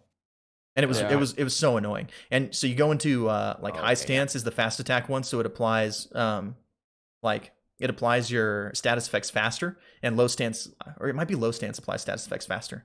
I'm trying to remember. I'm pretty sure it's high stance, but one of the stances you do more damage, the other one you apply status effects faster on your weapons, and then the middle one is kind of the best of both worlds, and you attack different ways in each one. So you basically go in the fast attack stance, and you swing with like your slow weapon coating, and the boss gets slowed, and then you can just easily like dodge all the mechanics like it's nothing. And like that kind of like Gotcha. took a lot of the fun out of it for me. And when I was playing through, I actually didn't use that at all for my playthrough because I felt like it just defeated the purpose of the game. I was like, what's the Yeah. point? That's cheesy, dude. Yeah, as soon as I Googled sloth on Google for Neo, it's just like the best way to beat bosses and stuff like that. This thing's broken. Yeah, It's like, oh, that's yeah. too bad. Eh. It actually, I don't think it made a return in the second game because of that reason. I hope it didn't. Yeah, I'm not like 100% sure, but I believe people were saying that. So, but in general, I mean, these are beautiful games. They're fantastic. I think they're equally as fun to watch as they are to play. Seeing someone else overcome this for the first time, someone, our friend Spicy Doom, who's been on the show before, is actually doing a playthrough. I think on December 5th. Is that the Saturday or is it the 7th? I To think say he's playing. Are you gonna say he's playing Dark Souls? it is going to be on the 5th. Yeah, he's going to be It's doing a Dark Souls stream on December I 5th. think he's playing tonight too. Oh, is oh, he? really? I know he was Yeah, doing he a told me in practice run Discord he was earlier playing this tonight. week, but Nice. yeah, that's Spicy I Doom don't on know though. Twitch. Feel Maybe free you to check can. him out, but we love him here. He's going to be doing that on December 5th. So he's going to be doing a Awesome. Dark Souls playthrough. I love watching people play this game. I think these are fantastic games, and I'm Me excited to too. see where the series goes in the future. Elden Ring got announced at the Xbox like game show or whatever that they did, and that's supposed to be Yes. coming out at some point eventually. I wouldn't be surprised if we saw a trailer at the Game Awards, potentially with a release date for next holiday. But if we Mhm. don't see it there, then it's probably coming out in 2022, I would guess. Yeah. What do you guys think about all the crazy like playing beating Dark Souls on a Guitar Hero or on a dance pad for DDR? What do you guys think about that? I think that there are enough people who make me feel inept at playing video games that I typically stay away from videos like that. People doing it on like a DDR dance pad. I saw some guy doing it with like the Donkey Kong Jungle Beat drums. Yes, That's my yeah. favorite one. Are you familiar with Donkey Kong Jungle Beat, Joker? Yeah, with the bongos or Yes. whatever. Yeah. Yeah. Yeah, Dude, what a my disaster. girlfriend's on YouTube, bro. Why do people put that stuff on there? That's not fair to me. Yeah, no kidding, dude. This dude rolling up with his DK Congo beat drums on his way to steal yo girl. Yeah, Real Yep. talk. dude. Yeah, you don't stand a chance, dude. These guys are the real chads I'm of the internet. I'm I don't get done. it. But man, I think it's incredible. I think that the entire speedrunning community, all the different ways people have found to complete these games and like do it like in difficult ways, no hit challenges, that sort of thing. Have you seen any Yes. of Yeah, that's those? cool. Yeah, through the Man, whole, like, Dark Souls 1 through 3 no hit challenge, that was insane. yeah, One guy You incredible. did know it. what? I really enjoy watching the Dark Souls like the multiplayer thing where you sneak into people's worlds and you just duel. Mm, I think that's you're really invading fun them. to watch. I love that stuff. Same. So, fun fact: when I was streaming Dark Souls, a guy who makes YouTube content actually invaded me, and he does like role play Dark Souls invasions I for his remember YouTube this, content. dude. Is So, it PvE unfortunately, versus? I don't think so. Okay, I know he's pretty big into that. He's Yeah. pretty Un- huge in the Soulsborne community. Unfortunately, it was when Spectrum was throttling my internet and I was getting screwed. So like the gameplay Ah, recording footage was like super scuffed and like lagging all over the place because I was dropping frames like crazy. But the dude right. basically was dressed like Mr. X and his character was like real tall and he was just slow walking towards me the whole time. And then just like pulled out his Amazing. weapon and started swinging at me whenever he would get close. So like we got to do a fight with him and that was pretty cool. I mean the Dark Souls community in general is just fantastic and there are a ton of like great people in there and it has such a thriving Mhm. community even so long after Yeah. release. I think it's great. It's one of my favorite categories to watch on Twitch, honestly. Like if I'm ever Same. really bored and none of the homies are online, I go into Dark Souls. Yeah. I think that But I don't play them. I really enjoy viewing it. Mhm. I also would say that for anybody who is an aspiring content creator, I think that if you are decent at video games, this is one of the best ones to start with. I think that Dark Souls tends to pull people out of their shell more than a lot of other video games just because of the nature of the game that it is. Like, it's really easy to get frustrated at. It's really easy to talk about what's happening. It's really easy to, like, yell at what's going on screen or to be excited when you win, that sort of thing. Like, I think this is Yeah, kind of like a good, like, entry point for learning how to talk on stream, And honestly. right. if you're insane at the game, then Even you're better. just that guy that's good. Yeah. Yeah. And people go to watch that too if you're doing speed runs and that Yeah, sort of thing. exactly. Mhm. Yeah. So, just like a quick side note for anybody who wants to stream games and that sort of thing. So, the next game on our list is Fable. Ooh. Love Fable. I have never played Fable. The Really? the Never. only Fable game that I played was the alpha for Fable Heroes, whatever it was going to be called, whatever the Xbox One Fable was supposed to be, and it was supposed to be like a Uh, multiplayer RPG game, and I tried it and it was awful. It was so bad. I get why they canceled it and shut down their studio. Like, I yeah, totally that understand. It was so bad, you know, Fable Legends, yeah. and this is one game that I hope more than anything gets a proper remaster trilogy is the Fable series because I have never experienced these games. And I feel like I'm at a point now where trying to go back and play them now, they would feel a little bit too dated.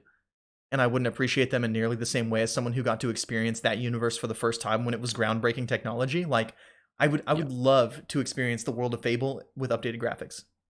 yeah, those games are super fun. Like to me, for some reason in my head, like I feel like that's Microsoft's RPG. You know what I mean? Like it just feels very Microsoft when you play it. Like I don't Very know how to much so, yeah. describe it, but like yeah, it's cool. You play as a character. You pick your male or your female. At least I never played one. Shoria, did you play one?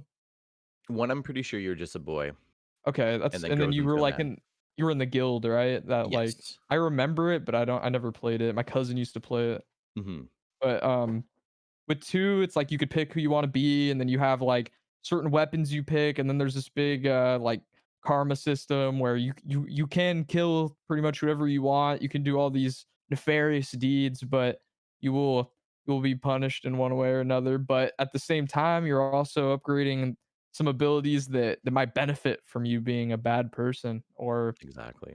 inspiring fear upon people so that you can steal their property and be the monopolize towns and stuff. It's fun, man. I don't it the third one was interesting because you're like a dishonored prince and you're like trying to win Yeah. back your kingdom.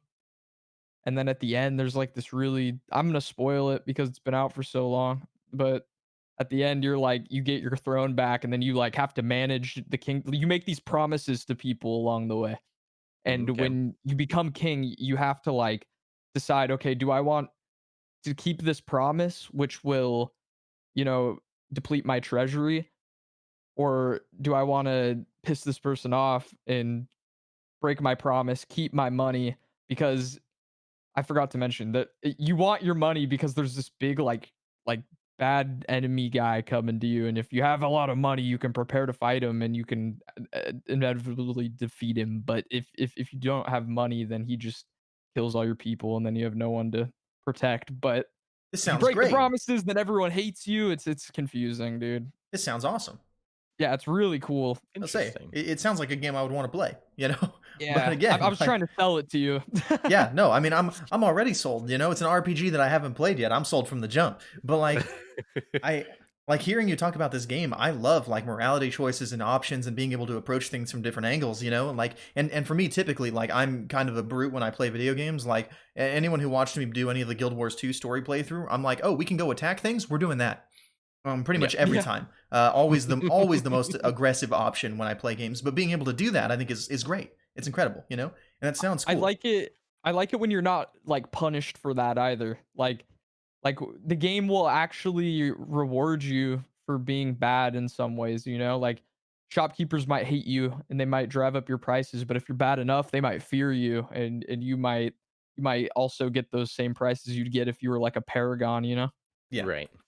So Shoria, Yeah. if you had to pick, like, what is your favorite aspect of the Fable franchise? Because you seemed pretty upset when I said I hadn't played them. You looked distraught when I said Did that. I? You did.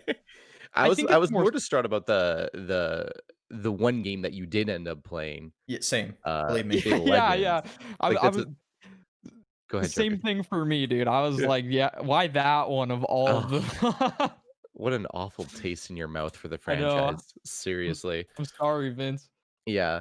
I I would have to say for Fable 1 at the time, Peter Molyneux made the series and all that jazz.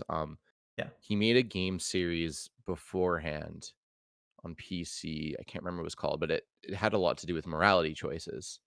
Um, and the same thing with Fable.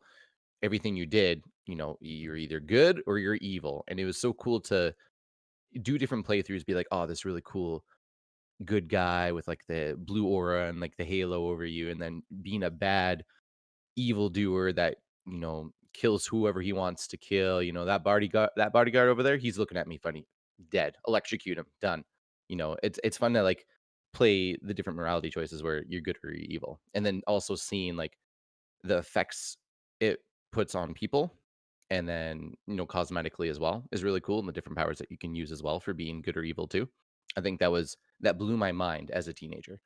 Did he do Yeah, Dungeon me Keeper? too. Is that what you're Pardon, sorry? thinking? Did he do Dungeon Keeper? Was that Peter Molyneux? I'm trying to I think. think so. That might not be the game you were thinking of. I was like trying to like pull Um, deep into the reaches here. I'd have to But look it up yeah, really because you quickly. mentioned there was another series that he was working on, so I was just curious. But man, You're basically a god and you controlled, what was it? oh, Black Godus? and white. Oh, Black Black and and White. white. Okay. Yeah, yeah. I played that game a lot on PC, and then seeing that mechanic come back to Fable and watch it grow and develop your character was the coolest thing ever at the time for me. Yeah. Blew my mind as a kid. I Yeah. I always, because I played Fable 2 when I was younger, I always enjoyed, like, when I would do those bad or good acts, like how you Yeah. would get devil horns and your skin would start to, like, crack, and Mm, Yeah. you were good, you would, like, glow, Yeah. and you would have a halo. I thought it was pretty funny. Exactly. And those Yeah. games were also cool. Like, another thing I didn't say was, like, they never take themselves too seriously. Like, it's a very, like, jokey, have fun type of game. Like, it's not super, uh, like it's not super serious, but there are serious parts. Mhm. Yeah, yeah. it wouldn't be as serious as, like, the Elder Scrolls series. Yeah, not at all. Yeah. Yeah. And like real quick, I saw something come up in the chat as we're gonna be like moving into our next game here on the list. I mean, Fable sounds incredible, by the way. Like this is a game that I really hope gets a remaster so that I can play the ones that are actually good instead of the terrible attempt at a multiplayer game.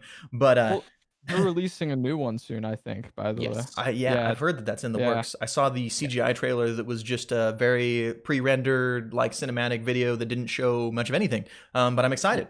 I'm excited at the it potential. I want it to be it'll be good. Yeah, cool, exactly. hopefully. What was that, Joker? Anyway, Sorry.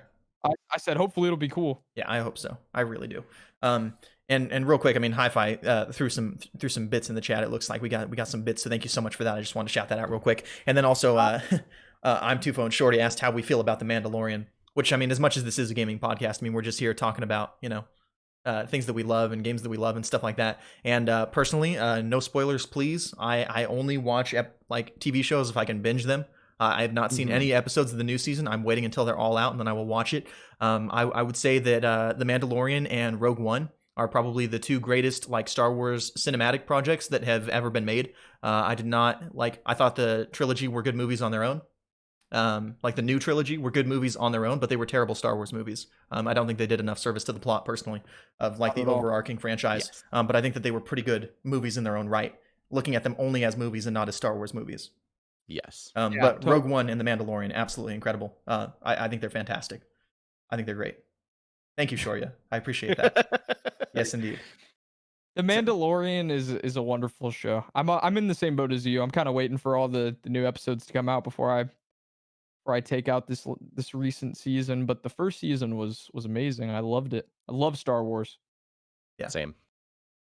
Yeah, much to the disappointment of my wife when Game of Thrones season 8 was premiering, I was like, no, I want to wait until they're all out and then watch all of them. I don't want to wait week to week. And she was like, no, everyone's going to be watching it and asking me about it. So we ended up actually watching it week to week. But season 8 was terrible anyway, so who cares, right? Let's say I never watched it, but I heard it was that was the last season, right? Yeah, that was the last season. I heard bad things about that, how it ended. Frankly, as soon as Jon Snow came back to life, I was like, oh, we Disney now? Okay, this is apparently a Disney Channel show. No worries. That's fine. And then I lost interest. So, right. But, I mean, speaking of, RPG games and Star Wars and Game of Thrones, the next game in our series, BioShock. And man, I have so much love for this franchise. I love it. Have you played all the BioShock games? Either of you?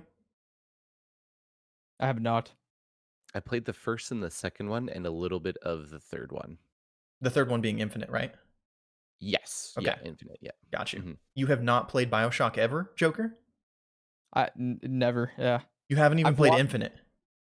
I've watched through a whole playthrough of Infinite, so I know what happens, but I've never played it. Okay. I bought Infinite on launch day and played through the whole thing in like 2 days. It is such a beautiful game. I mean, it is incredible. Yeah, I love the BioShock series.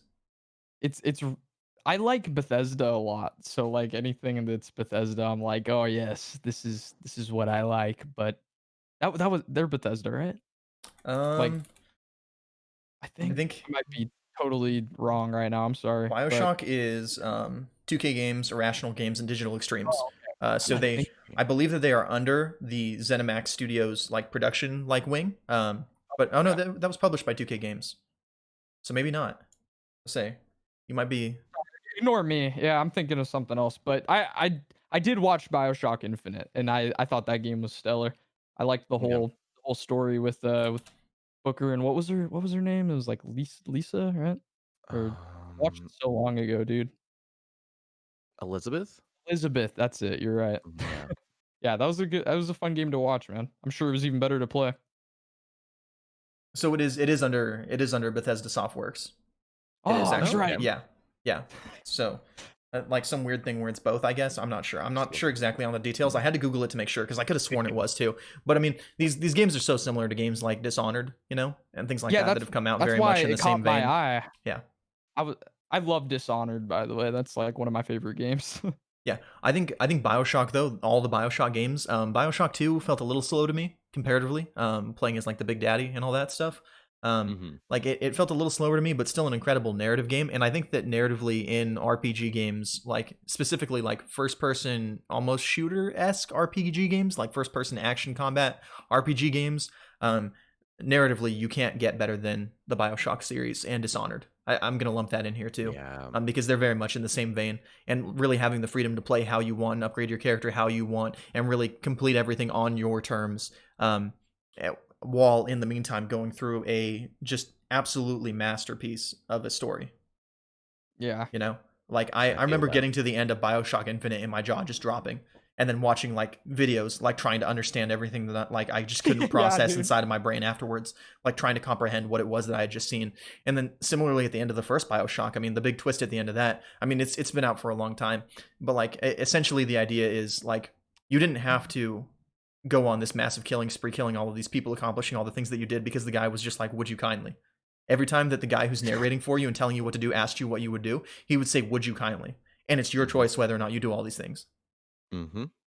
So you just went through and killed all of these people and got all of this loot and did all these things and did all these massive things in the story and like had a huge impact on the environment that you're in. And he's just like, it was all up to you anyways. You didn't have to do any of this stuff. Mhm. And like it's just Dang, dude. and it I just was like flips the distraught. whole world on its head. And I love it. You're just like, "Oh." Sitting there after you beat the game, you just that's tough, man. I like that. That sounds like a constant thing in BioShock too, just those, like, twisty endings where you're just like, why did the what was it all for?" kind of, you know? Like, but not in a bad way. Like, it was like, "Wow, that's a trip." Yeah. I love a Certainly. good twist personally. Yeah, I am seriously. such a sucker for good plot twists in video games. Anything that'll like just drop my jaw or flip the story on its head or anything like that. I mean, I could not be happier with the Mhm. BioShock games.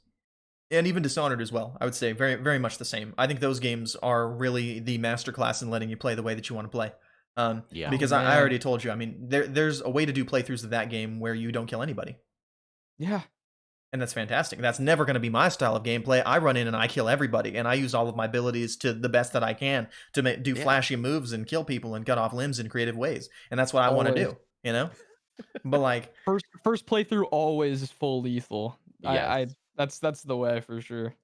so if you had to pick between all of the BioShock games and the Dishonored games, what would you pick for your favorite? Sure, you first. If you had to pick one of those games that you're just like, this is it for me, BioShock 1, I would say. great choice. BioShock 1 and again, another bias and nostalgia feels. I played it when I was a teenager, and it was like you said, the twist just blew my mind. Yeah, And many games don't come close to that for the narrative. Yeah. I don't remember the ending of the second one as much, but BioShock 1 definitely left a mark on my brain and yeah. on my gaming, like, career, quote, unquote. And I would definitely say that like narratively this is kind of the benchmark for story RPG games.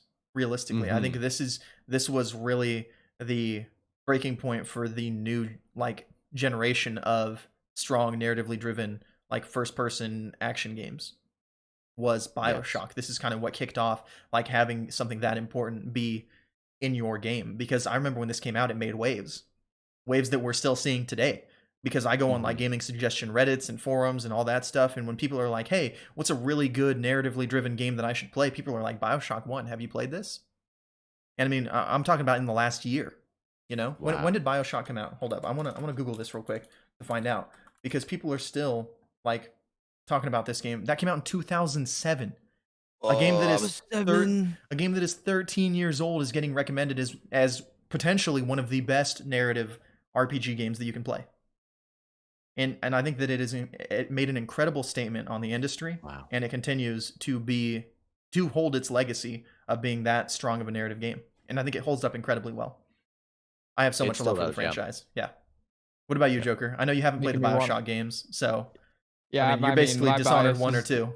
the OG Dishonored is better for sure, but I've n I there are a few games I've played that have taken, like, the non-lethal or lethal, approach and, like, actually made you feel rewarded in every level depending on, like, what way you did it. Like, there's always, like, okay, you stole this guy's book and you got a hot brand, and now you can make him a heretic instead of killing him. Like, Yeah, it's just all kinds of different stuff you can do to It's cool. not kill people, and, like, you feel the reward for that at the end of the game or in every level, and then, like, the overall of course, you have, like, your endings that are always different depending on what you do.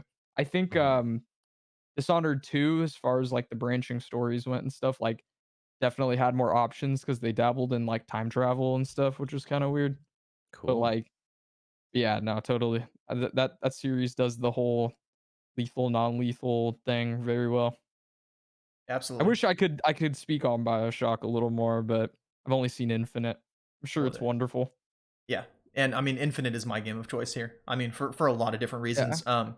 Like the skyhook specifically as a mechanic, it felt so good to use. It's so fun. I mean, the way that you can just use it and like slide around on these rails all over the place, and you're like shooting at people the whole Yeah. time. I mean, and it's not my favorite because I think it had the better story than Bioshock One or better than Dishonored. It didn't have better moral choices. It wasn't more compelling in any of those ways. But I am a sucker for time travel in any capacity. First of Interesting. all, like I really love time travel stuff. Like even the theory of time travel as it pertains to our reality interests me. Like I love that kind of stuff. And like so having that be in there specifically, and then on top of that, exactly how flashy everything was in um like in all of the combat. Like that was really what was firing on all cylinders for me, was sliding around and like blowing everything up and all that stuff. Like and like or maybe not specifically time travel, but like alternate reality type stuff, you know? Yeah. Like alternate Mhm. universe. Sorry, I said the wrong thing, but like both. I mean, kind of apply in different ways. But like being able to just slide around on the skyhook and shoot things with all the different weapons that you can find and use all your abilities and all that stuff, like it was so fun. Like it was equal parts fun as it was a strong narrative story. And I felt like that was something that was kind of lost in like the earlier BioShock games, is they weren't as fun, you know? Like they were really dark Mm. and gritty, and I think that a lot of people didn't like Infinite for that reason. Was because it was like a little bit more light, and like the area was bright that you were in, and it was all like in the sky and like a beautiful Right. city and all this stuff. And like I know that like detracted a lot of people from it, but that's actually kind of what made it my favorite. Like I don't. I feel like it still had those, like, really dark undertones, though. Like, Right. it was almost it was ironic, like, very intentional design, I feel like. Yes, yeah, the utopia dystopia like Yeah. Mhm. type like contrast is like so well shown in those games, and I love them. I think they're great. So we all had different opinions. Let's go, guys. Way to That's bring a lot to the cool. table in conversation. I Of like course. that. I'm That's gonna start Let's playing go. devil's advocate, dude. you got it. I mean, somebody has to, you know? Ho, ho, Somebody ho, has to. ho. It'll Ho, be easy for ho. me on this one, Borderlands. Do Uh-oh. you You guys I don't love like like Borderlands? Borderlands. Borderlands? I Do love you, Borderlands. Love Borderlands. I I love right? Is that I played all the way through Borderlands 1. I I'm finished the sorry. campaign. I played a lot of the end game, and I actually loved it. I Really? absolutely loved Borderlands Well, 1. I hated Borderlands. No, I'm kidding. You're doing it well. That was perfect. Yeah. Good job, But Joker. like I went to load up Borderlands 2, and I was like, "Oh, this is the same game." And then I stopped because I was bored because I'd already just played like 60 hours of the other one. And then I went to load up the pre-sequel, and I was like, "Oh, this is the same game, but I have weird gravity." I'm s Pre-sequel was the one I gotta So disown here. I That was was not happy about pre-sequel either. yeah, that one was gross. yeah, and I then think that was I for the lore people, the people that wanted more lore, but, like, it wasn't worth it. You It wasn't. could just give me a cutscene or something, I would've been happy. Just watch a YouTube video and you're fine, honestly. yeah, and that's what I'm saying. Like it's not it's not a series that I can really get behind personally. I think Randy Pitchford, I think he's the head of Gearbox Studios, is kind of a despicable human being. And I don't feel super good about supporting his projects in the future. What's Um, that side of it? Let's and put him on blast really quick. yeah, let me, Ooh. At Randy Pitchford. yeah, no kidding. Let's Hey, we see. talked about you. We Hey, boyo. Okay, got Speaking of problems with you, Gearbox, man. so obviously this is from the Hollywood Reporter. So this is just like a quick Google search of Randy Pitchford. Brought up a few articles, and I just picked one at random to give you an idea. Okay. Okay, Randy let's go. Pitchford was initially accused of harassment, taking a secret $12 million bonus, and possessing a USB with underage pornography in a lawsuit by former Gearbox legal counsel Wade Callender in December. So this was Okay. just one of the many articles on Google, and I just Ooh. picked one at random. So he's like an embezzling pervert. Yeah, and Something apparently like doesn't that. treat his employees very well. Yeah, yeah, So and there we go. so realistically, I mean, there were many things that kept me from purchasing Borderlands 3. I never tried it. I saw it on sale and I was like, maybe, but I still don't want to play it more than anything else I have. Like when you buy a new game, I feel like you want that feeling of I am excited to play this and I want to play this more than the other stuff. That's how I feel about Yeah. World of Warcraft right now. Like I legit like told my friends, I was like, you won't see me anymore. It's World of Warcraft time. This new expansion is actually good. I'm sorry, but you're not real anymore. And like And that's how I want it to feel when I buy a new game. When I was getting ready to buy Mhm. Borderlands, I was like, I'm gonna play this for like an hour and then put it down because it's not gonna hold my attention. And I respect the impact that it made on the industry and as a franchise. I think it's a great looter shooter at its core. But I would rather play Diablo or Path of Exile or anything else that has Yeah, loot. I think a big part of my love for Borderlands, Okay. it comes from, like, pure nostalgia, honestly, like, me and my buddy Trevor, when Borderlands 1 came out, we would play Borderlands 1, like, every day after school, Yeah. and then Borderlands 2 came out, and it was, like, something we were super excited for, and I Yeah. remember just playing Borderlands 2 and having fun in the end game and just doing all kinds of stuff, and then, Mhm. um Borderlands 3 was more recent, and I ignored the pre-sequel, by the way, and Smart choice. Borderlands 3 yeah, Yeah. it was fun. I was excited for it because of, that old love that I shared with Borderlands, and I played it alone, which I wouldn't recommend doing if you're Mm. playing Borderlands, Yeah. but, Mhm. like, I think with a friend, it could have been a lot better. I say that a lot about a lot of games. I just really enjoy playing with my friends. Yeah. What about you, Shoria? What's your thoughts on Borderlands? What do you got for us? Same lines of Joker, like, I played Borderlands 1 so much on Xbox 360 and kinda garnered a couple friendships out of it, Yeah. and Borderlands 2 came out, I think I spent a whole year just playing Borderlands 2 with my buddies. Wow. A whole There's a yeah, lot to whole year. do. That's some There's There's a solid so lot much more value than for the you think. money. Yeah. and you had, like I think there was another character that was added into it too, They added, Necromancer or something like that? yeah, Necromancer and the Yeah. Psycho, and I think there Yeah, was the another one Psycho. too. Yeah, Krieg was so much fun to Yeah, play, he you was know, sick. you have to level up all your characters, unlock all their different skill trees and stuff, and just that aspect is so much fun, and obviously looting and shooting, seeing those numbers pop up, you're hitting 200k damage on one enemy with, like, 1 bullet of some, like, purple or whatever, and you're like, "Oh, I wonder what a gold would do," and it's such a good feeling, and especially playing with friends, like, I think that's where the game extremely shines, is playing with friends, the co-op aspect of Yeah, Borderlands. And absolutely. And it's actually Sorry. interesting to me that that's what both of you say. And I think that my biggest fault in not appreciating the series more is that I played Borderlands 2 right after I finished Borderlands 1. Because I did not play them on Mm, release. I got them as a collection later on. And I actually Right. enjoyed the gotcha. first one so much, I played through the whole thing solo. I did not play it with friends. Wow. And when I got ready to play with the second one, like it was legit right after I had played the first one for like 60 hours. I mean, it was Mhm. it was all I played for a long time. And I went to load into the second one and I was like, this is exactly the same, except for now I don't have any of my cool looter abilities. Yeah, yeah. Right. You know? I Right. can And see and that. that I can felt that's so understandable. bad going from one to the next. Like, and I feel like if it's something that I had like experienced in its, essentially in its like creation, in its Yeah, first iteration during that time and then come back with the nostalgia later on, I would have a lot more love for Mhm. the series than I do. yeah, if you were with the hype, I think it would've carried it a little more, or, like, if you were playing 100%. with friends, of course. Um, Another thing I'd like to bring up, me and my artistic eyes, I really appreciate Borderlands, like, art style. I love Oh it yeah. so much, I enjoy and it a lot. I think Borderlands 3, it's one of those games where it's always looked kind of the same, but they just, like in 3, they took those textures they had and just made them look like I would say they probably perfected it. I don't understand how they can use that art style and make it look any, like, more realistic, like, it's They've cartoony nailed by it. nature. I think They've they nailed nailed it. it, yeah. Yeah, definitely. 3 is gorgeous, I would say, and I'm excited and I'm playing it on my Xbox Series X, and it runs fantastically, looks Oh, really good. yeah, I played It's it on my computer, and it was beautiful. I I man. I I always have a soft spot for games that take it away from, like, a traditional, realistic look. I like that, like, outside the box art. Mhm. Well, and I think that's a lot of the reason why, like games like that hold up so well. You look at games like World of Yeah. Warcraft or games like Street Fighter or like even like Nintendo games, things that aren't blowing your mind graphically but still hold up really well because they have such a unique art style that is It's specific to like that game. They're not trying they to be Exactly. still are. realistic; they're trying to be beautiful.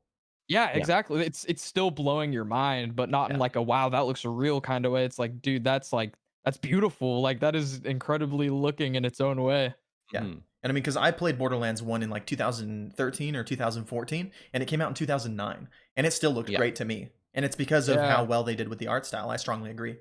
Yeah, Yeah. totally. I mean, unfortunately, my last memory of Borderlands was I was trying to play through Borderlands 2 with like one of my really close friends, the Mad Hatter. Like I've known him my whole life. He's like one of my best friends. He's a mod on my channel. And like we were like, yeah, let's do it, because we want to play an RPG game like that. We want to find some loot, some a little more casual, like just grind with the homies, instead of uh, running our heads against like competitive multiplayer games for another few hours.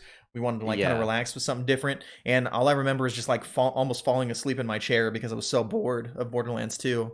Like I was Damn. just like, I I just can't do this. I've tried the so many story times. I'm just done with it. Borderlands 2 story at the beginning was kind of Ugh, slow, and then it it was a it slog. yeah, it picks up towards the end, but the beginning, like I feel like I don't know what's worse, guys. Like, do you think a slow start to an exciting ending is better, or an exciting start to catch your attention to like a slow ending? I think I like to microwave everything. And if you don't have my attention in the first 20 minutes, I've got enough other stuff I could be playing. Yeah, that Yeah. I Realistically. feel like I feel like that is probably the majority sentiment nowadays. Like people want that like that hook right away, you know? Like get my attention, give me a Bring me reason to in. stay here. Yeah, Hmm. And I think there's a right and a wrong way to do it too. You look at a game like The Last of Us, totally. which actually I think does start out slowly, but it ramps up very quickly. But Yeah, like if you very out of base it on the nowhere. first 10 minutes, that I mean, you are a little girl walking around. That game is boring. Hmm. Yeah, But like as soon as you hit 15 minutes, like it's It, pulling at your heartstrings. It's grabbing you and not letting you go. It's firing on all cylinders from that point. And I think it's okay to set up a little bit narratively. But I think when it's to the point where I'm an hour and a half into Borderlands 2 falling asleep, that's too long. you still have a there's pistol something and you're wrong. just shooting at little dogs, like Exactly. It's little mutant dogs. Sorry. there's a right and a Yeah. wrong way to do it. I think both ways are okay. It's just Borderlands, the focus was on that being a looter shooter. Hmm. And they weren't trying to get my attention. And that's fine. They sold millions of copies. Who cares? They don't need my attention. They But got like for somebody me else. specifically, it was a miss for me. Well, do you have a It's fair. preference either way, And Shoria, on like starting strong, finishing weaker, starting weak, finishing stronger, like how it ramps up, all that stuff? I kind of agree with the microwave statement actually, in a weird way. No, I get it. like like if you and especially at this day and age, we're all getting older and stuff, and our time is valuable. When you were 16, you're like, time does not exist. I can do whatever I want. So, you could sit down and watch a boring series that ramps up in the second season, or play a game that takes about 3-4 hours to pick up. And you're like, oh, this is a great game. But like nowadays, I want to play something that will catch my attention right away, or it'll ramp up really quickly after maybe half an hour to an hour. I I don't know. like that. Yeah. Yeah. That's a good take on it. That's like a really like grounded answer. Yeah. And I do like to give, whether it be shows or video games, a chance. But honestly, once I get into it, and if I'm not feeling it, I'll probably just play something else that will catch my attention or draw me in whatever way, mechanically or visually or musically. Strongly Yeah, agree. And I mean, Yeah. I'm pretty sure I've mentioned this on the show definitely. before, but like a friend of mine told me that I had to watch Doctor Who because she was like a massive fan of Doctor Who. And she Mhm. was like, and I watched the first episode and I was like, this doesn't really seem like my thing. It does not seem that interesting or entertaining. She was like, just wait, it gets better. Okay. And I was like, okay. So Like, I'm, no. so I'm 3 seasons into Doctor Who and I'm like, this is the most boring show I've ever seen. Okay. When does it get better? And she was like, oh, maybe you just don't like it. You're like, "Yes, I knew What at an least you knew incredible from the deduction. beginning." Wow. 3 What a seasons! gift. I suffered through 3 seasons of Doctor Who on the premise that it gets better. And I was like, all of these fanatics must be right somewhere. Like, there's got to be something in here worth watching, right? And it's just not for me. Yeah. I'm sure it has its merits, but I will not watch that show. It does not entertain me. I'm not interested. Nah, That's neither. a miss for I me. And video games are the same way. I've got too much to play. There's too many things I could be watching. I could go watch anime about nothing and have a better time than I did watching Doctor Who. I mean, like realistically. I mean, probably, honestly. like because at least then you get like flashy action scenes and terrible voiceovers, so worth Yeah, it, worth it Yeah, totally. you know I love I that. I'm extremely, patient and forgiving with video games, honestly, to where like, I probably there's some games that I shouldn't vouch for as much as I do, you know? But, like, Yeah. I don't know, like, if something I'm never one to listen to like the opinions of others. Like I enjoyed Watch Dogs 1. Okay, I liked Same, Watch Dogs 1. same. I loved that game. I Um, spent probably Pretty 6 much. hours playing poker in Watch Dogs 1. Yeah, dude. I mean, I think we've talked Mhm. about that before too. Like, Yep. they're specifically, we could talk about Ubisoft. They're pretty easy to. A lot of people hate their games and love their games, and I'm definitely on the fence about loving a lot of their games. Like, man, I even played. I had a great time with Ghost Recon Wildlands. I'll Well, say that's Really? it. because I Wildlands had was a fun. great game. I had fun. Yeah, it was. I Wildlands think so. I think Wildlands was Interesting. actually reviewed really well too. Breakpoint is the Was it? terrible one. Okay. Yeah. Yeah.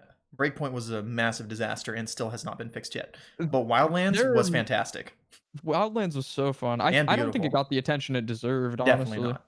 Definitely not. I'm trying to think of like a game that I really enjoyed that a lot of people didn't. Like I was one of the guys, that bought No Man's Sky when it launched because Oh, I thought it was going to be incredible, and I'm sorry. I still Yeah. saw the vision even when it launched, and it ended up being an all right game. I know that's not your cup of tea, Vince, with Yeah. survival games, but like it turned out all right. They lost a lot because it wasn't good on launch, and that'll do it. But I Mhm. have a lot of respect for them and what they've built with the game.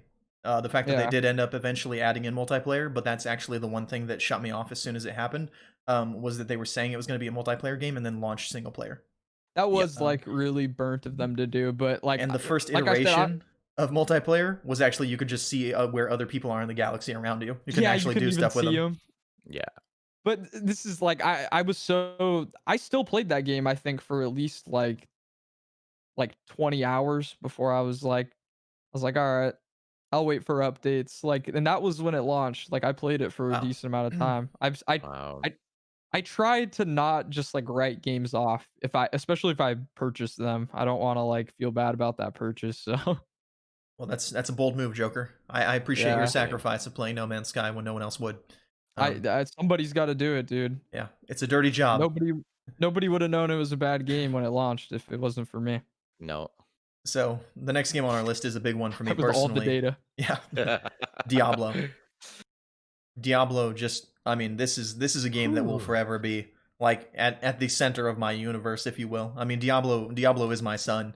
This is kind of like the core of my love for RPG games. Honestly, comes from this. All of the games that I look at and I'm like, these are my favorite RPG games are in some way related to Diablo. I absolutely love just the over the top action, violence, unique abilities, different characters, different skills, skill trees, customizability, hundreds of different items that you can find. I mean, there was a spear that you could find in Diablo 3 that when you hit, you had a chance to summon a herd of murderous cows. And I mean, it was a terrible item, but like I still used it for a little while because you would hit things and just cows would come out and just kill things. And I mean, That's like, amazing. and the vision that they have for these games is incredible. And I think that Diablo 3 was a big letdown for a lot of people, and it was a letdown for me too.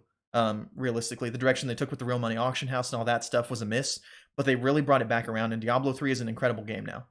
Like I Yeah. stand by that it is the most fluid, fun, like jump in and play and enjoy yourself action RPG game that you can play. I think Path of Exile is a better game, like objectively a better game. The animations are worse in Path of Exile, but everything else is better. I think the story is better. I think the like skill gem system, all of the customization, the massive skill tree is a little overwhelming. I think it's too much for new players. But Diablo, man, that is action RPG Nice at its core balance. done right. Yes. Yeah. The whole I, series. I got into it late, Diablo 3, Oh, okay. but I actually I actually really enjoyed it. I didn't think I would enjoy it as much as I did, and it was a lot of fun. So you didn't play 1 or 2 then at I all? didn't play 1 or 2, no. Oh man. Okay. Yeah. Two is a masterpiece. I didn't 2. really get into like Blizzard games until I Mm. started playing WoW in like 2012 or so, 2011 maybe. Sounds right. Okay. Right around the time of what, like Cataclysm, Yeah, I was like Mhm. towards the end of Pandaria. Cataclysm. Yeah. And I mean, mark my words, Diablo 2 I think is a better game than Diablo 3 as well, in the same way that I think Path of Exile is a better game, but it does not hold up well. But like I'm gonna call it here. When Diablo 4 comes out, I think a pre-order bonus or like an announcement to go alongside of it will be Diablo 2 remastered. I firmly Oh, believe that. please. I think that That would there's be I no way so. that it doesn't happen. Where's my wallet? You've I'm just gassed up throwing money at the Diablo monitor. 2 a lot, Vince. I'm gonna have to. I'm gonna get it out of principle because you speak so highly of it. Look up a skill tree first because you can't just refund all your skills and stuff like that. Like, there's a lot of things that are Okay. really awful about the game. Like, inventory management sucks and it's not fun. But like, all of the different builds that you can do with each character and how unique the abilities are, and like how well they did with like targeted loot from certain bosses in the end game, and like how your character progresses and all that stuff. It's so good. It's so fun to play Yeah. through. I think Well, that that if sounds you like. haven't, go ahead. Sorry. No, Oh, go I go was go. just gonna say it sounds like the problems you brought up could be fixed with the remaster. Anyways, like Yes. Yeah. fix the bags, fix the skills and stuff. Like could be golden, dude. Yeah, I mean, recently on the Twitch directory, I mean, we saw World of Warcraft, which is a game that came out in 2004. That's a 16-year-old game. Hit like I think it was above like 900,000 in the directory for viewers on Twitch. It might have been 600,000, but Wow. either way, either of those numbers are impressive. I mean, it was number one in the Twitch directory because everyone was playing it. I mean, Shroud, Tim the Tap Man, like those guys were Mhm. playing it. Um, Yeah. and like I think that if Diablo 2 gets a remaster and it gets announced alongside of or as a pre-order bonus for Diablo 4, you will see Diablo 2 at number 1 in the directory. It is that good of a game, and it has that much of a hold on people's hearts. Like, Well, people that Diablo I know, 3, it sits pretty high up there even today, doesn't it? It's like I top think 2 rows or something. every time there's a new season, you're looking at between 2 and 10,000 viewers. I think it Yeah. hovers between like 500 and 2,000 depending on the time of day. For the rest Wasn't too of bad. the year. Yeah, really good for a game that came out in what, 2014, 2012, somewhere around there. Around there, yeah. Somewhere around there, yeah. Yeah. Say, yeah, I don't have the release date off the top of my head, but I love this Ooh. game. I think it's incredible, and I'm excited for Diablo 4. I can't wait. I'm even I excited need for it. Diablo Mobile. Are you Really? excited for Diablo Mobile? Really? I am. I am. I know there was a lot of Um, outrage about this. Apparently, this is There just the was, hot yeah. take show here. You get me talking about RPGs, it's going to get spicy. But Yeah, Let's it's like, go, apparently. baby. you take any mobile ARPG game that you've played, okay? The best one that you can think of, and then you make it about 100 times better because that's what Blizzard products are. They take games that have already been proven, have already been successful, and they're like, we can do this better, and then they do it better. Mm-hmm. And that's what I think they're going to do with Diablo Immortal. I think whatever's already on the market, it's going to be that plus a proper version of that for Right. Blizzard gamers. The fact Yeah. that it's developed by NetEase makes me a little skeptical of the monetization, but I think as far as the gameplay and everything else goes, I mean, it's going to be a banger of a game as far as mobile is concerned. I would Okay. not be surprised at all to see this hit the levels of something like Genshin Impact or Raid Shadowlands. Isn't that what it is? Raid Shadow Raid Legends? Shadow Legends, Yeah, yeah. yeah. Yeah. Raid Shadowland. He's still thinking about WoW, guys. Yeah, literally everything is World of Warcraft right now. It is what it is. But Yeah. like I am actually quite excited for Diablo Immortal just because sometimes I want to play stuff on my phone. The only other mobile Yes. game that I play with regularity is Hearthstone, and that's also a Blizzard Yeah. game. And I've tried Legends of Hearthstone. Runeterra. I've tried what's the other one? Magic the Gathering. I don't think they have a mobile client, Mm. but I tried that one. I Did tried you try Mythgard. the Skyrim one? I did try Elder Scrolls The Elder Legends. Scrolls one? Yeah. Yeah, I did try that one as well. Gwent. And I've not done much Gwent. I probably need to do more Gwent. But like, Gwent is even with the fun. terrible monetization like that Hearthstone has, it's the most fun. And I'm anticipating that is. Yeah. Diablo Immortal will be no different. But that's Blizzard my mom does in the a chat. Hi, fantastic mom. job with. Hi, Mom. Yeah, Blizzard does a Blizzard fantastic job. Blizzard does polish games very well. Yeah. They do have a really high standard, I think. I don't think they'll, as much outrage as it is to have a Diablo mobile game, at the time. Yeah. Thinking about it even more, it's just like, it'll probably be very good. I want Diablo 2 and Diablo 4 more, but this could, kind of whet the appetite a little bit before those two come out. And I look at it similarly too. If Blizzard had had released Mists of Pandaria, the expansion, in a world where Kung Fu Panda had not come out the year before, I think that people would have enjoyed it a lot more. I didn't Similarly, even think about that, dude. similarly, if Blizzard had not announced Diablo the mobile game before announcing a Diablo 2 remaster or the fact that Diablo 4 was coming, I think that it Yeah. would have been received incredibly well. I think so too. People are clamoring for a new Diablo after Diablo 3, or like And you it said, is a not remaster of Diablo 2. mobile. And in a world where people are butchering games to make them mobile games to make a quick buck and stuff like that, that is not what people Mhm. wanted to hear from their beloved franchise. And that Yeah. was a big letdown for a lot of people. And I think that was where they missed, was just the timing of the announcement was not right, but it was BlizzCon and they didn't have anything else. So they were like, well, we got to say it. Mobile. We got to say something. Diablo 4 Y'all is have not ready to phones, be right? talked about yet. So, Yeah. yeah. And that is what it is. The next game on our list is Elder Scrolls. And this is a doozy here. I mean, everybody that I know that plays video games has played Skyrim. Oh yeah. I mean, it's Everybody everybody been that I know along that every generation since it came out.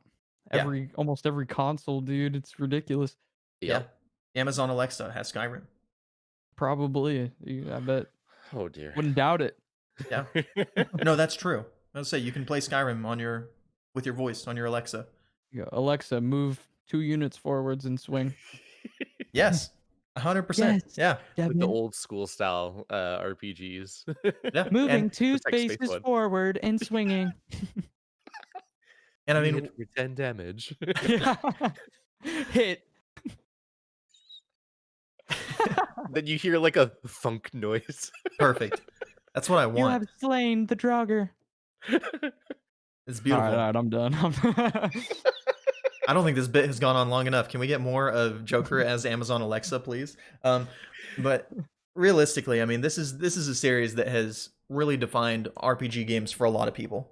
You know, I mean, I was listening to another podcast called WoW Killer that's done by a guy named Taliesin and then another guy named Garrett, and they do a lot of like Blizzard game podcasts. And he talks about how he really got his gaming start in RPGs playing Skyrim or playing. It might have been Elder Scrolls 4. Oblivion. Oblivion, Yeah. And he talks about how he was in World of Warcraft on his rogue, running around stealth, picking pockets because he thought that's how he leveled up. Because that's what you do in Elder Scrolls. You know, like that's how you level your skills. You just run around and you do stuff as your character would do it, and it levels up different aspects of your character. And that was how he interpreted the game. And he had no idea that he was doing nothing and not going to get any gains in World of Warcraft. But I mean, it was kind of interesting for me to hear that like this series has really been the foundation for so many people's RPG journey. I feel like this is where a lot of people got their start. Let's Yeah. be honest, too. I mean, if you wanted to get good at pickpocketing, probably a good idea to practice pickpocketing. Yeah, fair enough. He's got the logical idea Yeah. going on there. Why not? Yeah. Yeah. Yeah, absolutely. But I mean, this is And I think that's cool with their leveling system. Like you do that thing and you get experience for that skill. Like that makes sense. I like It that. does. Yeah. and I look at this series and I respect its place, but I wish that Bethesda would just take a little bit more time and add a little bit more polish. I think they have the money and the resources to do it. I just wish that these And they games do didn't it- release in such a broken state. Yeah, and they Mhm. do it in other games too. Like I don't Exactly. like BioShock and Dishonored, like we were just talking about. Those games Yeah. didn't I never really had any issues with Dishonored. I've never seen any crazy game-breaking BioShock bugs but Skyrim, And it's kind of funny to Morrowind, mention that. Oblivion. It's kind of funny that you mentioned that though, because BioShock being a 2K Games game, even though it was under Bethesda, and then Dishonored being from Arcane Studios, and neither of them have worked on a Yeah. proper Elder Scrolls. It's true. The core Bethesda games always release in a disastrous state, Fallout and Skyrim, or Fallout and Elder Scrolls, if you will. Mhm, I call it Skyrim now because it's been so long since we've had an actual game come out. But Yeah, that's like, I and that kind of feel is that. Elder Scrolls now. But I mean, do you have like any interest in the new Elder Scrolls that's coming out? Elder Scrolls 6? We haven't really seen much about it. Just that I it's don't know. coming. Yeah, I don't know what there is to be interested about yet. It was just Besides the title, I guess. Yeah. it was just a small Like- little like above a mountain trailer and Sky or Elder Scrolls 6. Elder It's Scrolls 6. yay. Obviously, I'm Show me excited. more. Yeah, Yeah. like I always after Skyrim, how could I not be? But like, And I'm You know, sorry, but that question was kind of a trap here because I was curious to gauge your reactions, because when I asked you about Fable and the new Fable, you gave me a much more enthusiastic response. But what they showed was essentially the same trailer. The There same was thing, no yeah. substance. It was Well- just look at the world and then a title. dude, I mean, at least they showed more than just a mountain. But I mean, What but a trap essentially, card. I mean, how much did you see of that game? I think I probably played like You know what? No, that's not true. Speaking just I don't. to the new game specifically in the trailer, I mean, the contrast between your excitement for those two games is kind of interesting to Fable me. holds a more special place in my heart for sure. I think Yes. like it's more nostalgic for me, more memory based. I think Skyrim Skyrim never felt like it had time to get any nostalgia because they just released it for every console that ever came out after its release. Like it was always there. It never went away. Fable went Mhm. away. Mhm. So, my thing is though, even after the last attempt at Fable was as bad as it was, you know, Dude, I ignored that. I don't even that doesn't and exist to and me. and and I understand why you ignored it because it was so bad, but they tried again with Fable and it was terrible. The last attempt at Skyrim was excellent.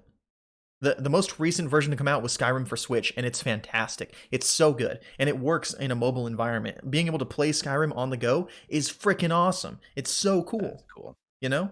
I And like I even the think I remaster that came out was done really well. So you I think I compare have an something like answer. that with Fable that flopped, I I mean, think I I'm have an skeptical. answer to your question. I think I'm more excited for Fable because I know Elder Scrolls will probably be good. I know that it's gonna give me a good experience. It'll probably if it's anything like Skyrim, but just improved upon, it'll be fun and it'll be good. But with Fable, that's like a game that I really like, and like a franchise I love that like I want to be good. Not that I don't know it'll be good. I want it to be good. Mhm. You're I think that hopeful. gives me more hype for it, you know? I don't know. Yeah. Yeah.